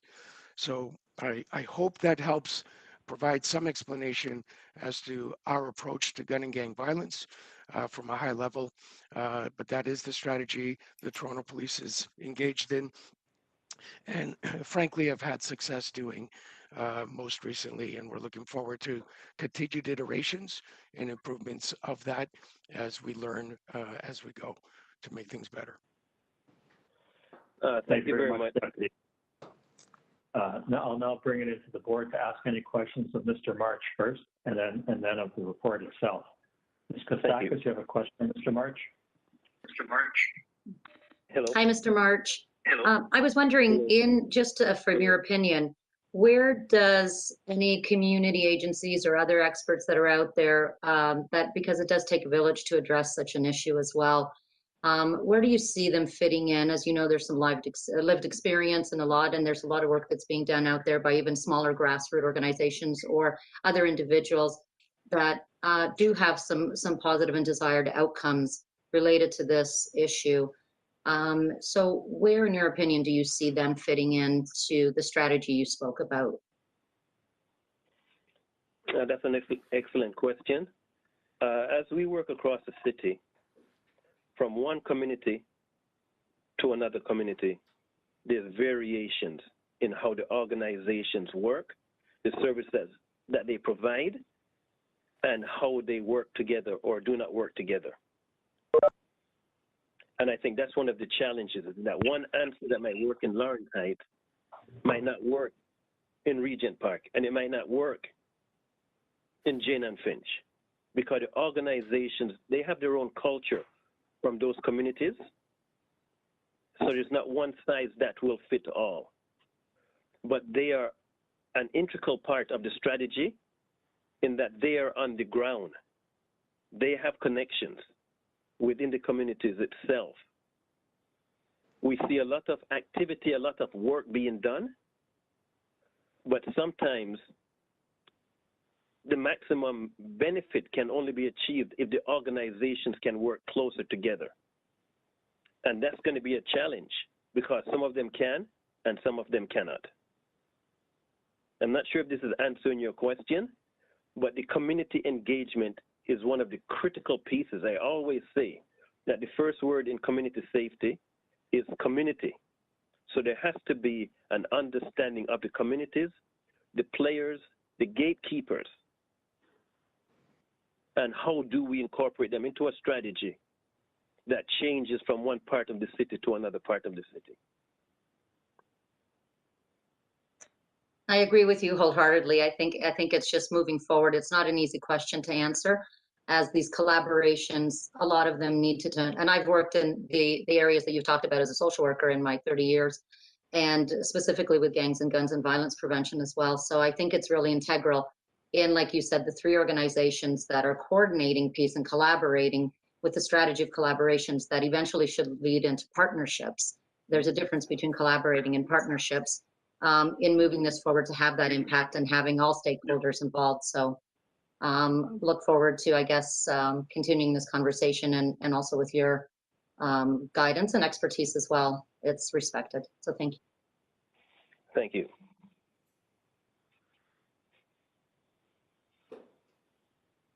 Board members, any other questions of the deputy? Councilman Ziada, go right ahead. I don't have a question. I just want to make a few comments. Thank you. Go right ahead. Comments Yeah, on the deputation? Just on the deputant's presentation. When I was on the board, when Bill Blair was the chief, at that time I had formed a committee, and it's exactly what Mr. March is referring to, a committee where we had agencies sit on a committee. Toronto Community Housing, Eugene Jones was the CEO at the time. We had police services, and we also had representatives from the province and the school board. And we sat on this committee, and it lasted about a year and a half, and we formed recommendations to Toronto Housing and to the city and to the school board, which we all adopted. And it was adopted by City Council and by Toronto Housing. At that time, there was a report that had come forward at the police services on the number of criminal activities in and around Toronto community housing buildings, which was an issue.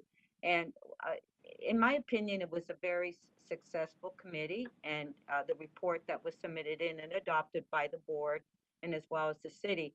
So what Mr. March is talking about is getting all the stakeholders and everyone together and working together and coming up with recommendations. So I just wanted to make that comment because we did do that a few years ago, but unfortunately we discontinued that. So it might be a good idea to maybe start up that committee again.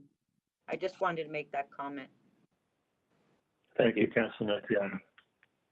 Any other questions of Mr. March? Seeing none, thank you very much, Mr. March. Your comments were very helpful as always. Have a blessed day. Thank you. You as well. I'll now bring these items into the board. Any questions? Actually, Chief, did you want to say something before we move into questions?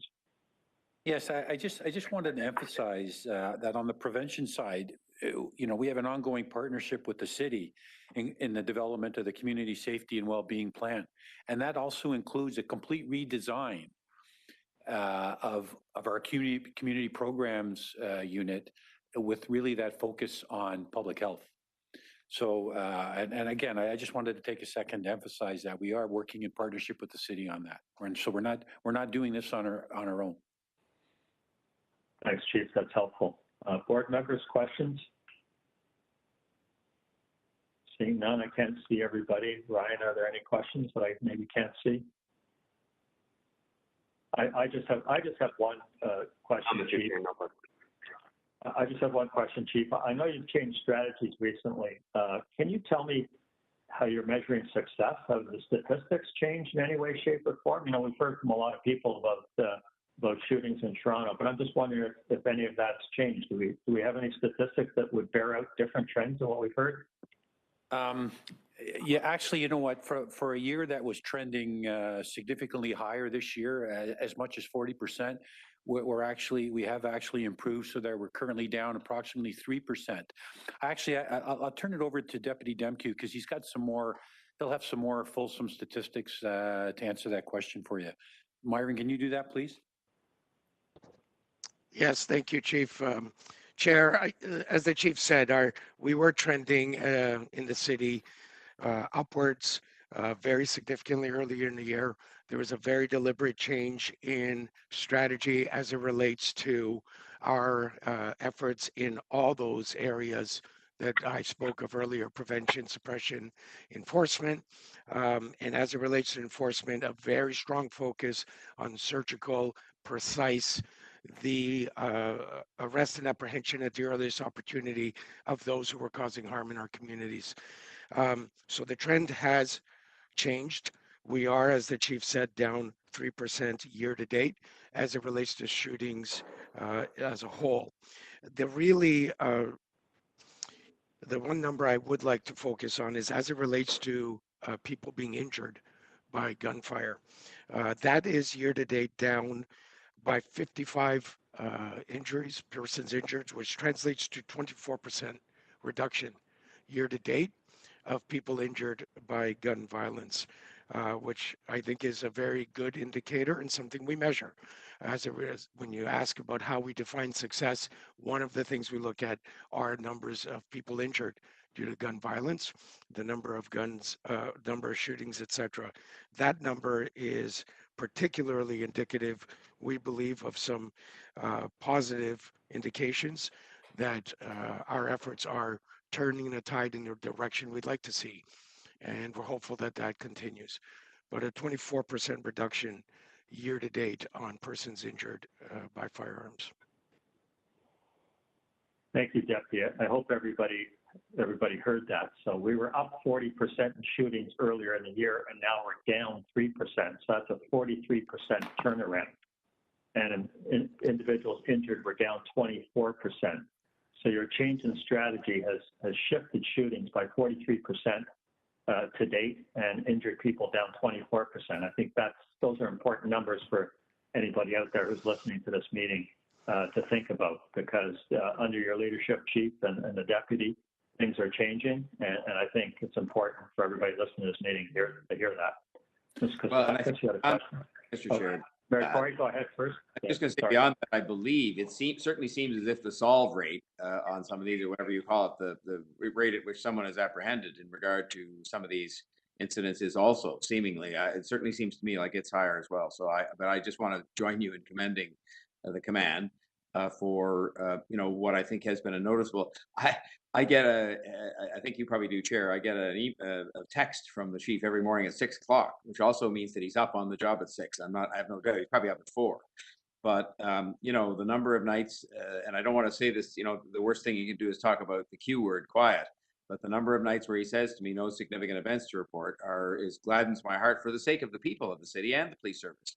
And so I just want to join you in commending the group for whatever it's doing. And we don't always know all the ins and outs of that, nor should we. But whatever, it's results that speak, and we're getting better results.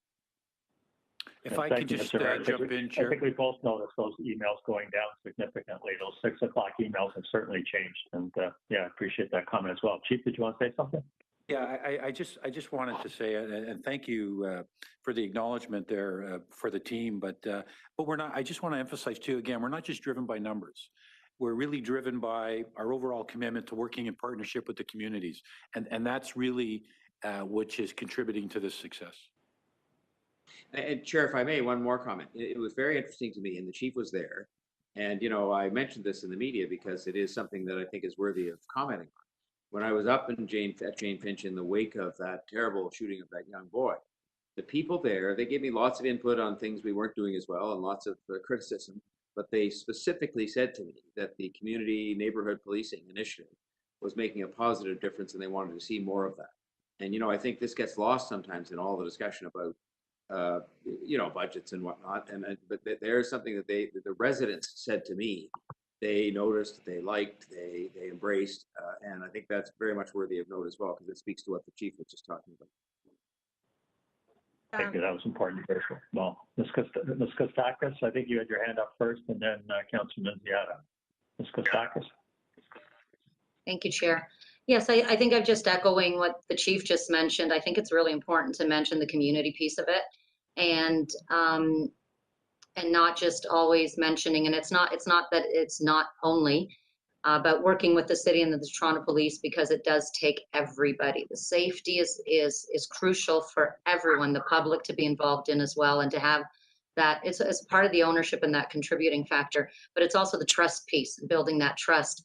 And mentioning that community is also involved, whether it's all the stakeholders, but and sometimes the messaging comes out, it's just the responsibility of the police, or the work is with the police in the city alone, but it's beyond that. And I think it's worth mentioning that and being a little bit more specific as we move forward, and mentioning the decline as well, because if we're going just by news or certain emails that come for the safety that community members have and that agencies have, it almost looks like there is no decrease sometimes, because you only hear that part of it as opposed to the parts that we're hearing at these meetings. And it should be also discussed externally, and also just the partnership part of it, and the resource and the capacity building, but all of us working together. It's an integral piece in moving forward in the safety piece of our communities, because let me tell you, the gang recruitment and everything they're coming into our agencies, they're coming into the youth and children programs. You have grade 5 and grade 6s that are mentors to younger kids and recruiting them. Their philosophy of engaging and recruiting for gangs is exactly what we do in our agencies. It's exactly what they use. That the mentorship piece is massive, and they're so good at it. So we have to counter that by working together even better and having those desired impacts as we move forward. I think there's still some work to be done in that, but what I'm hearing is so much more positive and full circle from what the progress is really to be is exemplary with the city, with the police, with other stakeholders working together. So I'm looking forward to that even getting better as we move forward. So thank you to everybody for that. Thank you, Chief, and your team as well, and the deputy. Thank you, Ms. Kostakis. Councilor Nunziata. Just wanted to echo the comments as well, and I want to thank the chief. The problem is that in some areas where we've had a lot of gun violence, the community doesn't feel safe. And even though the gun violence has gone down in some communities, but I think what's really important and what has been happening, and I want to commend you, Chief, and also I'm for 12 Division, is that recently what's happened in the past few months is that, in particular, Sergeant Dominique from 12 Division, if we get a call from a constituent where they have an issue that Sergeant Dominique contacts this constituent directly and speaks to them. And that goes a long way when you actually have that personal touch from an officer at the division. And it's really making a difference and having them attend meetings and speaking to the community and engaging the community. And I got to say that things have really changed in the past year as far as the engaging and communication with the community. And I want to commend the chief and especially 12 Division on reaching out to the community. And they feel a lot safer when they hear and you get a personal call from someone at the division if the community does feel a little bit unsafe and they feel a little bit threatened in the community. So I just wanted to make that comment. Thank you, Councilor Nunziata. Board members, any further comments, questions? Vice Chair Mulliner? And Chair Hart, I also have a question. Vice Chair first, and Mr. Morgan second. Go right ahead, Vice Chair. Thank you. And this may be more a question for the Mayor Tory or for the city folks who could come back. I'm looking closely at the deputant's motion or the deputant's recommendations, and he has asked for some very specific cross-city, cross-agency collaboration. So I don't think we can answer that today, but I would like to hear whether it's possible for the city to come back and talk to us, because I'm confident that they have looked at this integrated strategy in the past based on my work with them, and talk about how that could be positioned going forward. So I'll leave that with the mayor. You may have something to say today, Mayor, but I would appreciate hearing more about how we can, based on what everyone today has said about the need for more cross-agency and cross-institutional collaboration, bring this back. Thank you. Chair, I will just say, if I may, to the Vice Chair, that this underpins our entire approach as a city, working with the police service as one of the collaborators, if I can use that expression, and that this very much is the approach. And people like Mr. March are very useful because they push you to do more faster. But if you said to me, are we already embarked, and I think the chief would agree with this, are we already embarked on a collaborative approach that is much, and Lisa, who's very experienced with all of this, I mean, Councilor Nunziata, everybody here, I mean, I think that is the underlying sort of foundational approach we're taking now. It's that it does represent a change, though, from a kind of a previously siloed, sometimes cookie cutter approach. So it takes time for the culture of it to change. But I would just say, if you looked at the philosophy underlying the approach we're taking now, it's very much that kind of approach. If you go back to the presentation we had from the officer, that excellent presentation maybe 2 meetings ago, you follow it through to today, and look at all the different things we're doing. I think it's very much founded on that, but it takes time to change it. And Mr. March should very well show up and keep pushing us on that. But I think the philosophy is exactly, what he talked about. And we just have to then make sure we can adapt it to each community in a unique manner, because they are all different. Every community, Francis's community is different than Anthony Prutz's, which is different than Michael Ford's, which is different than, and so on. Thank you. Mr. Morgan? Yeah, that's, I think, Vice Chair, as sort of based against the question I was getting to. I just wanted to make sure that Mr. Marsh's question to the city was answered, and Mayor Tory provided that feedback. So I appreciate that. I just want to make sure that the deputant's original question was addressed. So thank you all. Thank you, Mr. Morgan. Anna, any further comments? Seeing none, I'll now bring item number 8 into the board for approval. So approving item 8A and 8B. Vice Chair Mulliner, seconded by Ms. Kostakis. All in favor? Any opposed? Item number 8 is carried. We now move on to item number 9, which is the Toronto Police Services 2019 Annual Statistical Report. And we have a deputant, Nia Singh. Doobie, can you put Mr. Singh on, please? Yes. Good morning, Sorry, board. Nia, can you hear me? Yes, can you hear me? Can everyone hear me? Yes, we can. Go ahead. Yes. Thank you for having me. And if there's any issue with my audio volume, please stop me, let me know. So I'm looking through the 2019 annual statistical report. And I can tell you, I'm looking at page 49 of that report. And if anybody at the board has that in front of them, if they could turn to page 49. I'll start off by saying I have strong concerns over the numbers being reported and the way it's being reported.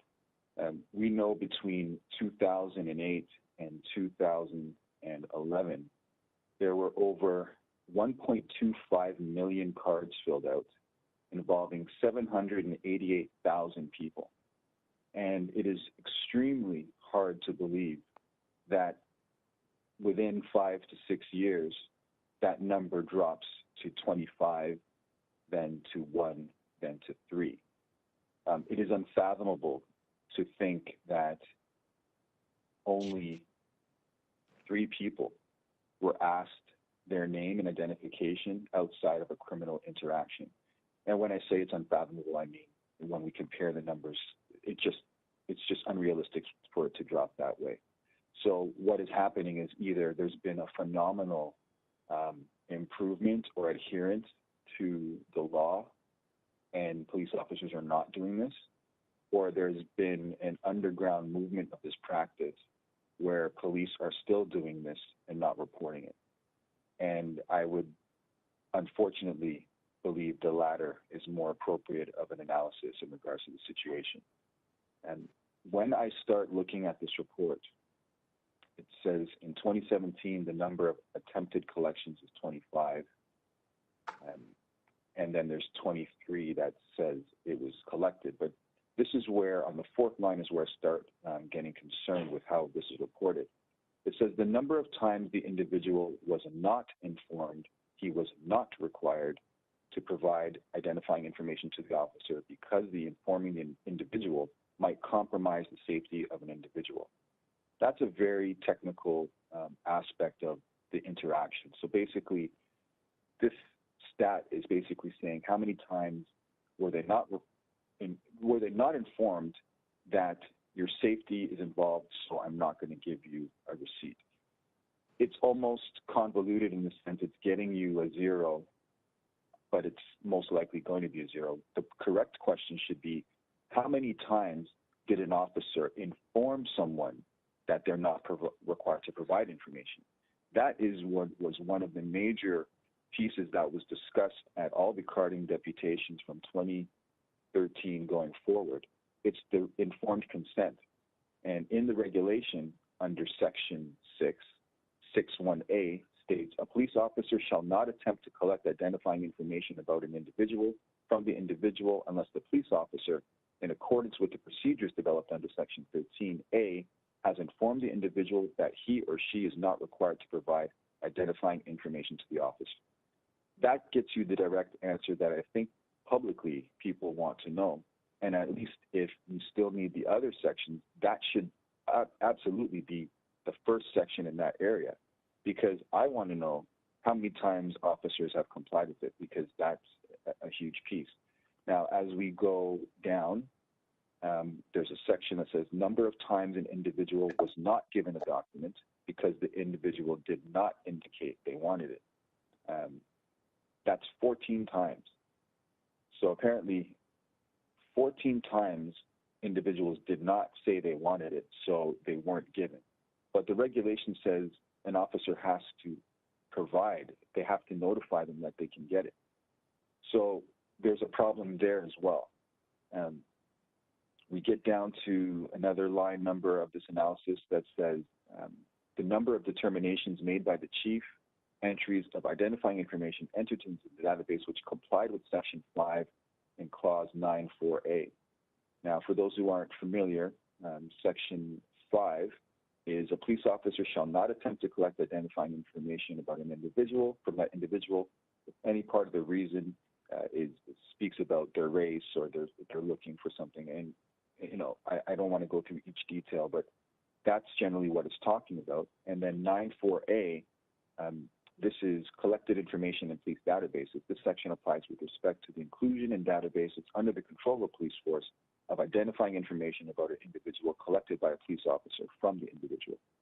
Now, 4A says identifying information may be included in the database without limiting the access of members of the police force if A, the officer who collects the information has indicated the attempted collection complied with Section 5, and it goes on with a whole bunch of other things, such as the informed consent. So basically what this is saying is that officers can access information as long as they complied with this, but there's no clear data set that's telling us if officers are actually informing people of their rights when they stop them. And that has been really the major crux. Thank you, Mr. Singh. You're at 5 minutes and 40 seconds, so I have to wrap you up there. I'm going to ask, thank you, Mr. Chair. Sorry, Mr. Chair, I'm going to ask if I can get an extension in time because I have a lot of other things. I'll be more concise. I'm asking the board for an extension, please. Yeah, we'll ask you a couple of questions. I think you'll be able to get more information out. So don't worry about that. I'm sure we have questions for you. Before we go to questions, I'd like the chief to comment on what was said already, and then we'll come back and ask you some questions. Chief? Okay. Yeah. Actually, what I want to say is that, you know what, we've learned a lot of lessons over the years about what we were doing and the social cost about carding. The Toronto Police Service does not card people. We don't do arbitrary or indiscriminate stops. And that's what the data is telling you. We don't do that.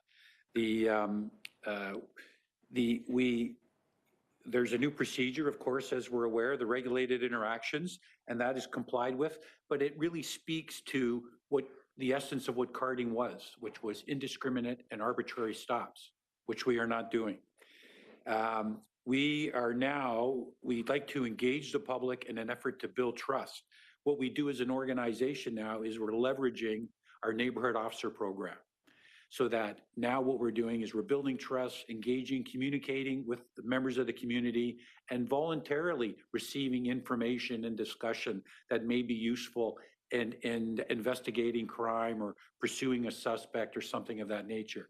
But at the end of the day, we do not do carding, and so that's why the numbers are down. And in fact, our data that the type of data that we were accumulating in the past, which was just voluminous in terms of the type of data we had, we no longer have that data because it's not, again, I emphasize it's not being collected. Thank you, Chief. Thank you, Chief. I appreciate those comments. I'll now go to board members for questions of Mr. Singh. Starting with Vice Chair Molnar. Thank you very much. Can you hear me? Yes, I can, Marie. Thank you.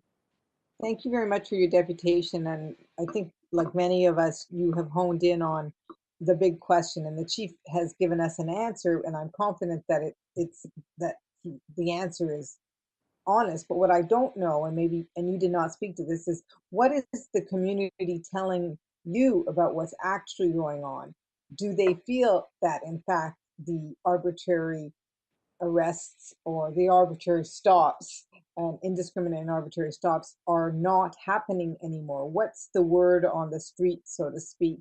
And if, in fact, you're going to tell us, or can come back and tell us that it's still happening, then that's a different conversation for this board, because I think those regulations were very complicated. Listening to you read them, and I was one of the board members who was at the table at the very beginning, I found it overwhelming. So I can only imagine how difficult it is to train people on them, to have the community understand their rights. And I know there is a Know Their Rights campaign that the service is working on, but I'm still struggling with my first question to you, which is, are you suggesting that you are hearing that these practices persist? Thank you. Yes, Madam Vice Chair, I am hearing that the practice is persisting.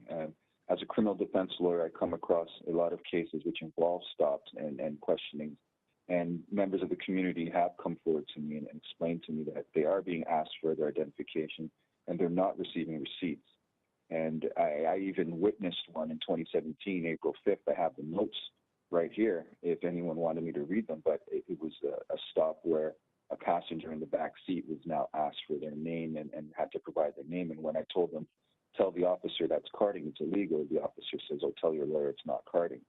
So this is persisting, and it's unfortunate that members of the community are too scared to speak out, or they think it's not going to matter. But what I'm going to have to endeavor is get actual affidavits and bring them to the police board, because what is being shown, unfortunately, is not accurate. And I think the chief, with all respect, I know he's doing a great job of addressing these issues, but he would like to know what his frontline officers and their superintendents are doing or allowing to happen, because it is still persisting. It's just not being documented. Thank you very much. Thank you. And there were... Oh, sorry, go ahead, Mr. Singh. Sorry, Mr. Chair. There was a couple questions I want to ask, and if there's no other questions, when the questions are done, I just want to ask for time to ask a couple questions, please. Yeah, I have a question, but any other members have questions? Seeing none. Mr. Singh, I'm just wondering if you could tell me anything about PACER 2.0 and the Know Your Rights campaign and any involvement you have and what your thoughts are. I think PACER 2.0 is a great initiative by police. It's bringing members of the community who have their ear to the ground and understand the racial dynamic between policing and the community. It's trusting members of the community who have the hard answers but can't always tell them, and PACER 2.0 is actually a safe place to have these discussions. I can tell you, as co-chair of the Know Your Rights Committee, we've pushed very hard to ensure that Know Your Rights information will be out by the end of the year, and I believe we're on track for that. But it is invaluable resources to police officers, and I've heard police officers say that without the PACER committee, they would have not had a wealth of knowledge that they have now based on their experience. So it is a great initiative, and I think it should continue. And I commend the police force for being willing, because many other police forces in North America aren't willing to listen. But what I would say as a member is that that translation has to fit down to the front line, and that's where we're having a little bit of a disconnect. But from the top going down, it's been very progressive. That's great, Mr. Singh. I'm happy you said that, and I hope everybody heard what you said. That's very helpful. I'll just ask you a generic question. Did you have any final comments you wanted to add before we move on? That's to me? Yes. Yes, I do. There are sections of the Regulated Interactions report that have, say, under 2017, it says Young and Eglinton, it has brackets 100, and then it says count 1. What is the brackets number signifying? Because I just want to understand if that has to do with an area or that has to do with an actual number that's being calculated. Do you have any other questions? Or I'll just pose them all to the chief when you're done. Anything else? Anything further, Mr. Singh? Yes, I do have a question. I'm asking if the board can strike a committee to specifically look into the numbers since 2017 to, 1, determine the accuracy of the numbers, 2, to evaluate the receipts that have been given, and 3, to reach out to the community to see what information comes back in relation to their interactions. And then finally, I just want to note in 2019, no person of African descent, meaning no Black person, was stopped at all. And I just want the board and the rest of the listeners to think, is that realistic, considering what we've seen in the past? And finally, in 2017, the disproportionate numbers were 44%. So 11 out of 25 of those cards were Black, meaning 44% of the population stopped as Black in relation to carding. And out of 8% or 6% Toronto, that's 8 or 9 times or 8 times the amount it should be. So those are my comments, and thank you. Okay, thank you, Mr. Singh. Thank you for your comments and your questions. From the ones directed to the board, we'll take them away and take a look at those. I won't provide you an answer right now, but I'll certainly take a look at your comments and questions. And I just want to kick that over to the chief for any final comments. I know you directed a few of those things to the chief. Anything you want to say and wrap up, Chief, before we move forward? Yeah, just 2 things I'll add to the comments is that, first of all, our supervisors are trained on the regulated interactions as well, in terms of how this should occur if, in fact, officers are engaged in one of those interactions. And that training, they are expected to hold the officers accountable for that, and that is my expectation. I also want to add in that with the implementation of body-worn camera, I think we're into 5 divisions now. This is also going to, and we should have the full implementation by August of next year. I think we're really going to start accumulating some data on just exactly how that's working. So in the future, we're going to be able to answer this question because those interactions will be recorded, and I think that will be helpful. With respect to Mr. Singh's question in terms of the data and brackets or whatever, I think I've got Ian Williams on the call here today. I just ask Ian if you maybe could answer that question. Good morning. Yes, I can. It's Mr. Singh, geography-related number, which is how we know it's associated to that particular part of the city. So that bracket tells us approximately where that took place. We aggregate those, so it's not going to be an exact location, and that's what that number pertains to. Okay, thank you very much. Okay, thank you. And thank you very much, Mr. Singh. I just want a final comment before you leave the line. I want to thank you for all of your insight and your comments. They're very helpful. And more importantly, perhaps, I want to thank you for your leadership on the Know Your Rights campaign. Thank you very much. Thank you very much, Mr. Chair. Yeah, and I'll echo that, Chair. It's they've committed to the timelines I proposed, and I'm hoping, as Mr. Singh has said, that they will meet that year-end timeline. Yes, absolutely. Thank you, Deputy. Thank you. Thank you, Mr. Singh. Thank you.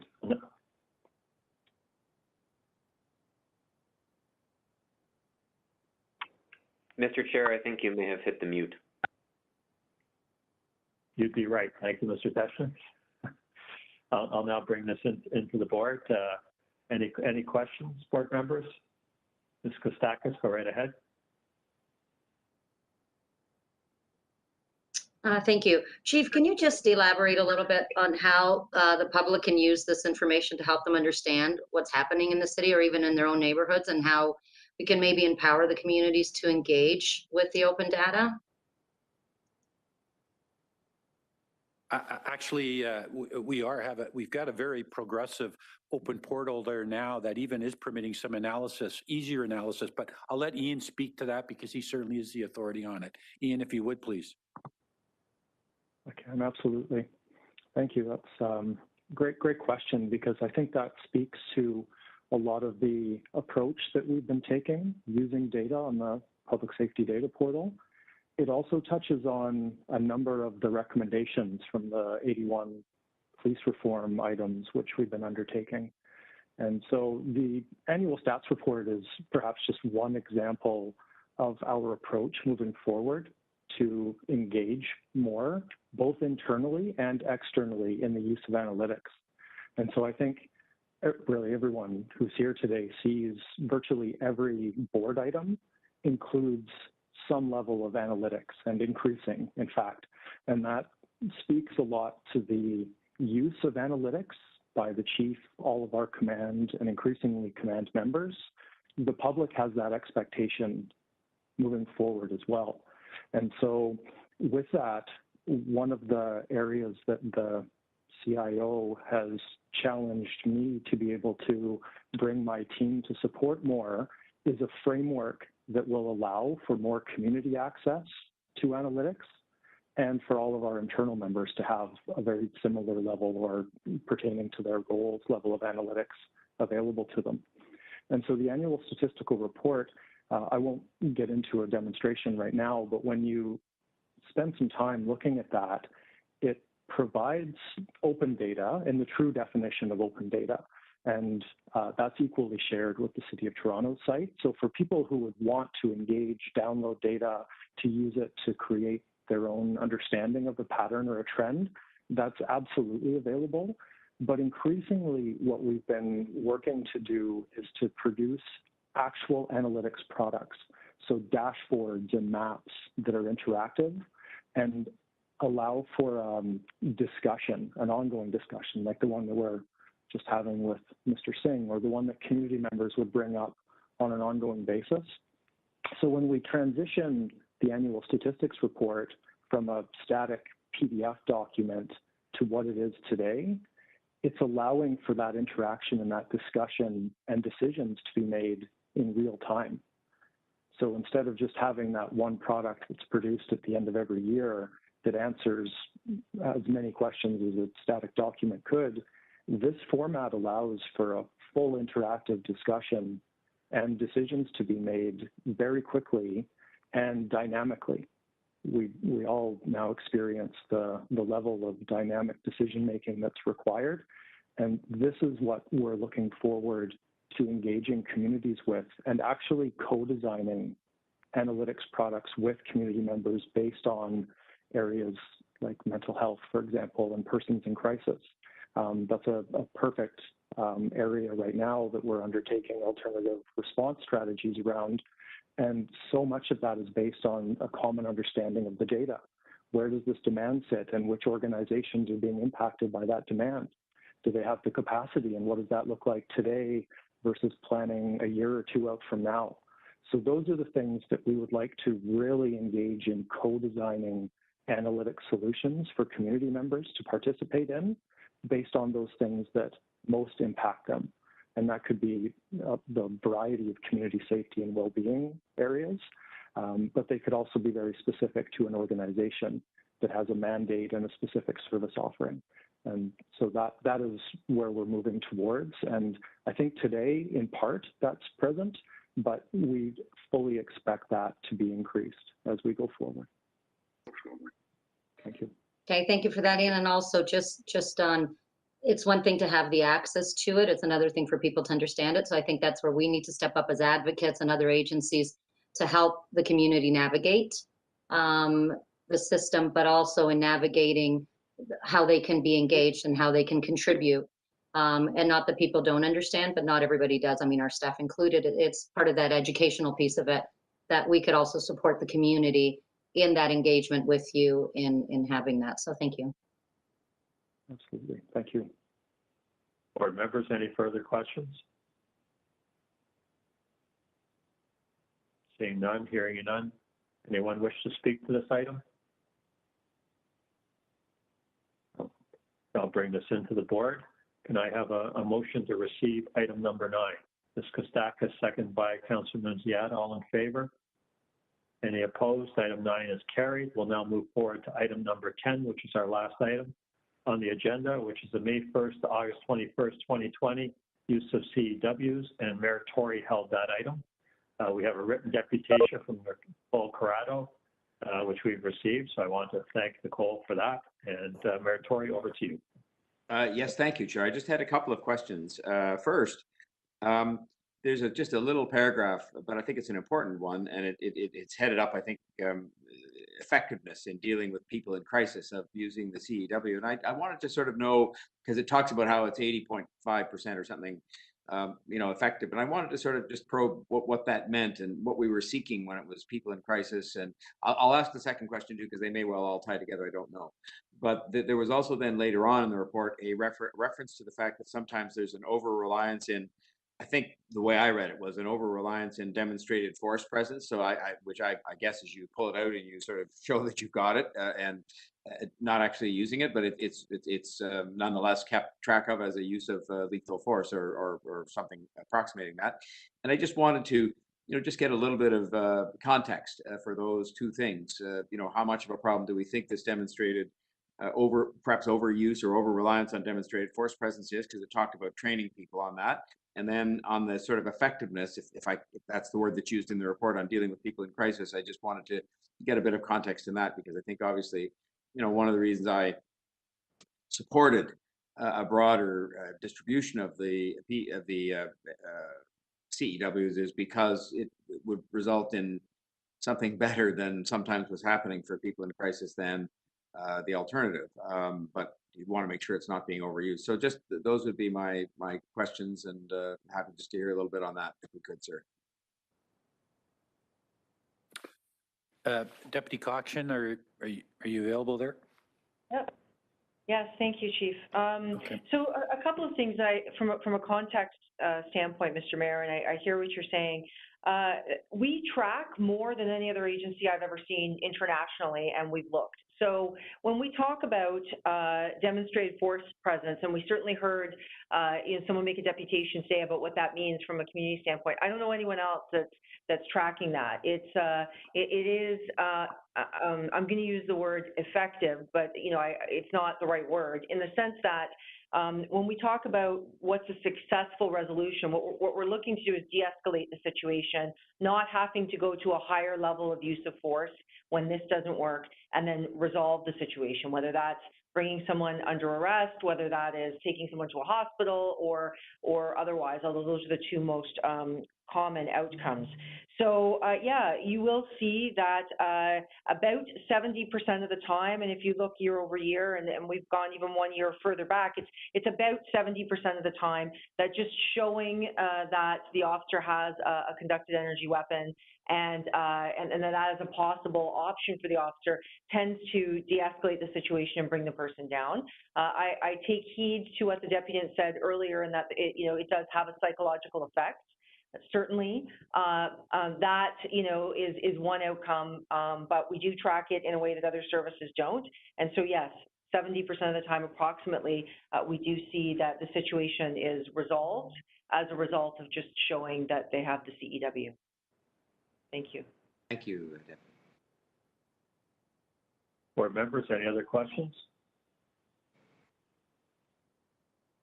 I can't see everyone, so I'll just wait to hear.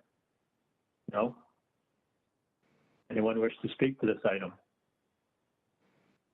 Chair Hart, it's Greg Watts from the service side. Yeah, Greg. I just want to make note that when the original report was submitted to the board office, we unfortunately failed to attach the appendices to them. So I just wanted to bring them up on the screen now and apologize for that. Thanks, Greg. I appreciate that.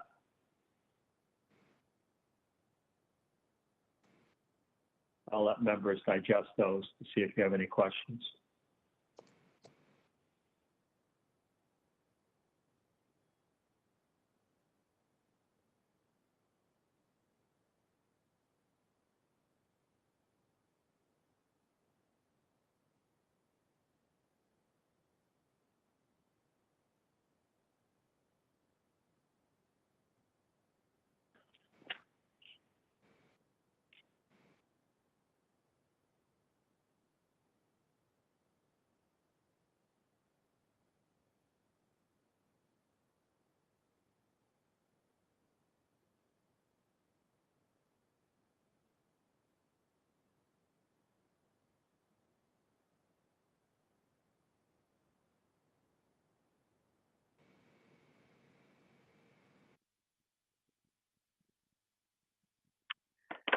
Mr. Chair, it's Ryan. I'll just mention to board members and the public that these additional pages will be added to the minutes and will form part of the official record for the report on this item. Thank you, Mr. Teschner. Going back to board members, any further questions on this item? Mayor Tory does, I see. Go ahead, Mayor Tory. Chair, I didn't have any questions. I just want to make a comment. I think you've invited comments. And I was just going to say, I'm actually proud of the fact, and I think I'm sure other board members are too, of the fact that to go along with what the deputy said, we report more on this than others might, even internationally. I think that's the standard we want to set, because I think it acts as a good accountability measure for us, but I think it also has us learn about de-escalation and things like that, and has the public understanding that, I took note of the fact in my notes here, if I read the numbers correctly, that there were 209 utilizations in total of these devices out of 145,000 calls for service. 209, the same 209 uses out of 18,000 violent calls, 209 out of 11,000 person in crisis calls. And, you'd like to hope that number would be zero. But at the end of the day, I think what we don't see is a sort of an epidemic of people, using these conducted energy weapons, and that where there is even an indication that the demonstrated force presence is maybe being relied upon too much, that there's an identification of that right in the report produced by the police, and an acknowledgement that there'll be some training done. And so I was just going to say, let's keep up the good work. I mean, I am supportive of these because I believe they save lives. But let's keep up the good work on the reporting and accountability and make sure we keep the gold standard with respect to accountability and transparency in reporting, because I think that's going to stand us in very good stead and does now. So thank you, Chair.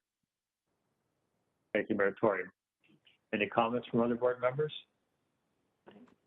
None. I just want to echo what Mayor Tory said. You know, when you look at statistics, Mayor, always very important. When you look at the numbers, 99.9% of all our interactions with the public, police service does not use CEWs in 99.9% of all interactions, and around about 99% of all violent interactions. So it's pretty significant information, and I'm glad that we report more than anyone else does. So I will bring this now into the board.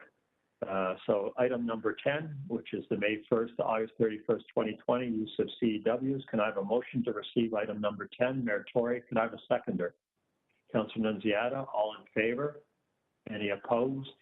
That carries. Can I have a motion to adjourn the public session? I move to adjourn. When are we coming back, Mr. Chair? 30 minutes. 30 minutes? Okay. Vice Chair Molinar moves to. Can I have a seconder? Vice Chair Molinar moving, and Mr. Morgan seconded. All in favor, that carries. Just want to wish everyone listening Merry Christmas, Happy Holidays, and Happy New Year. And we'll see you at our next meeting, which is on January the 29th. Thank you very much, everyone. Have a good day.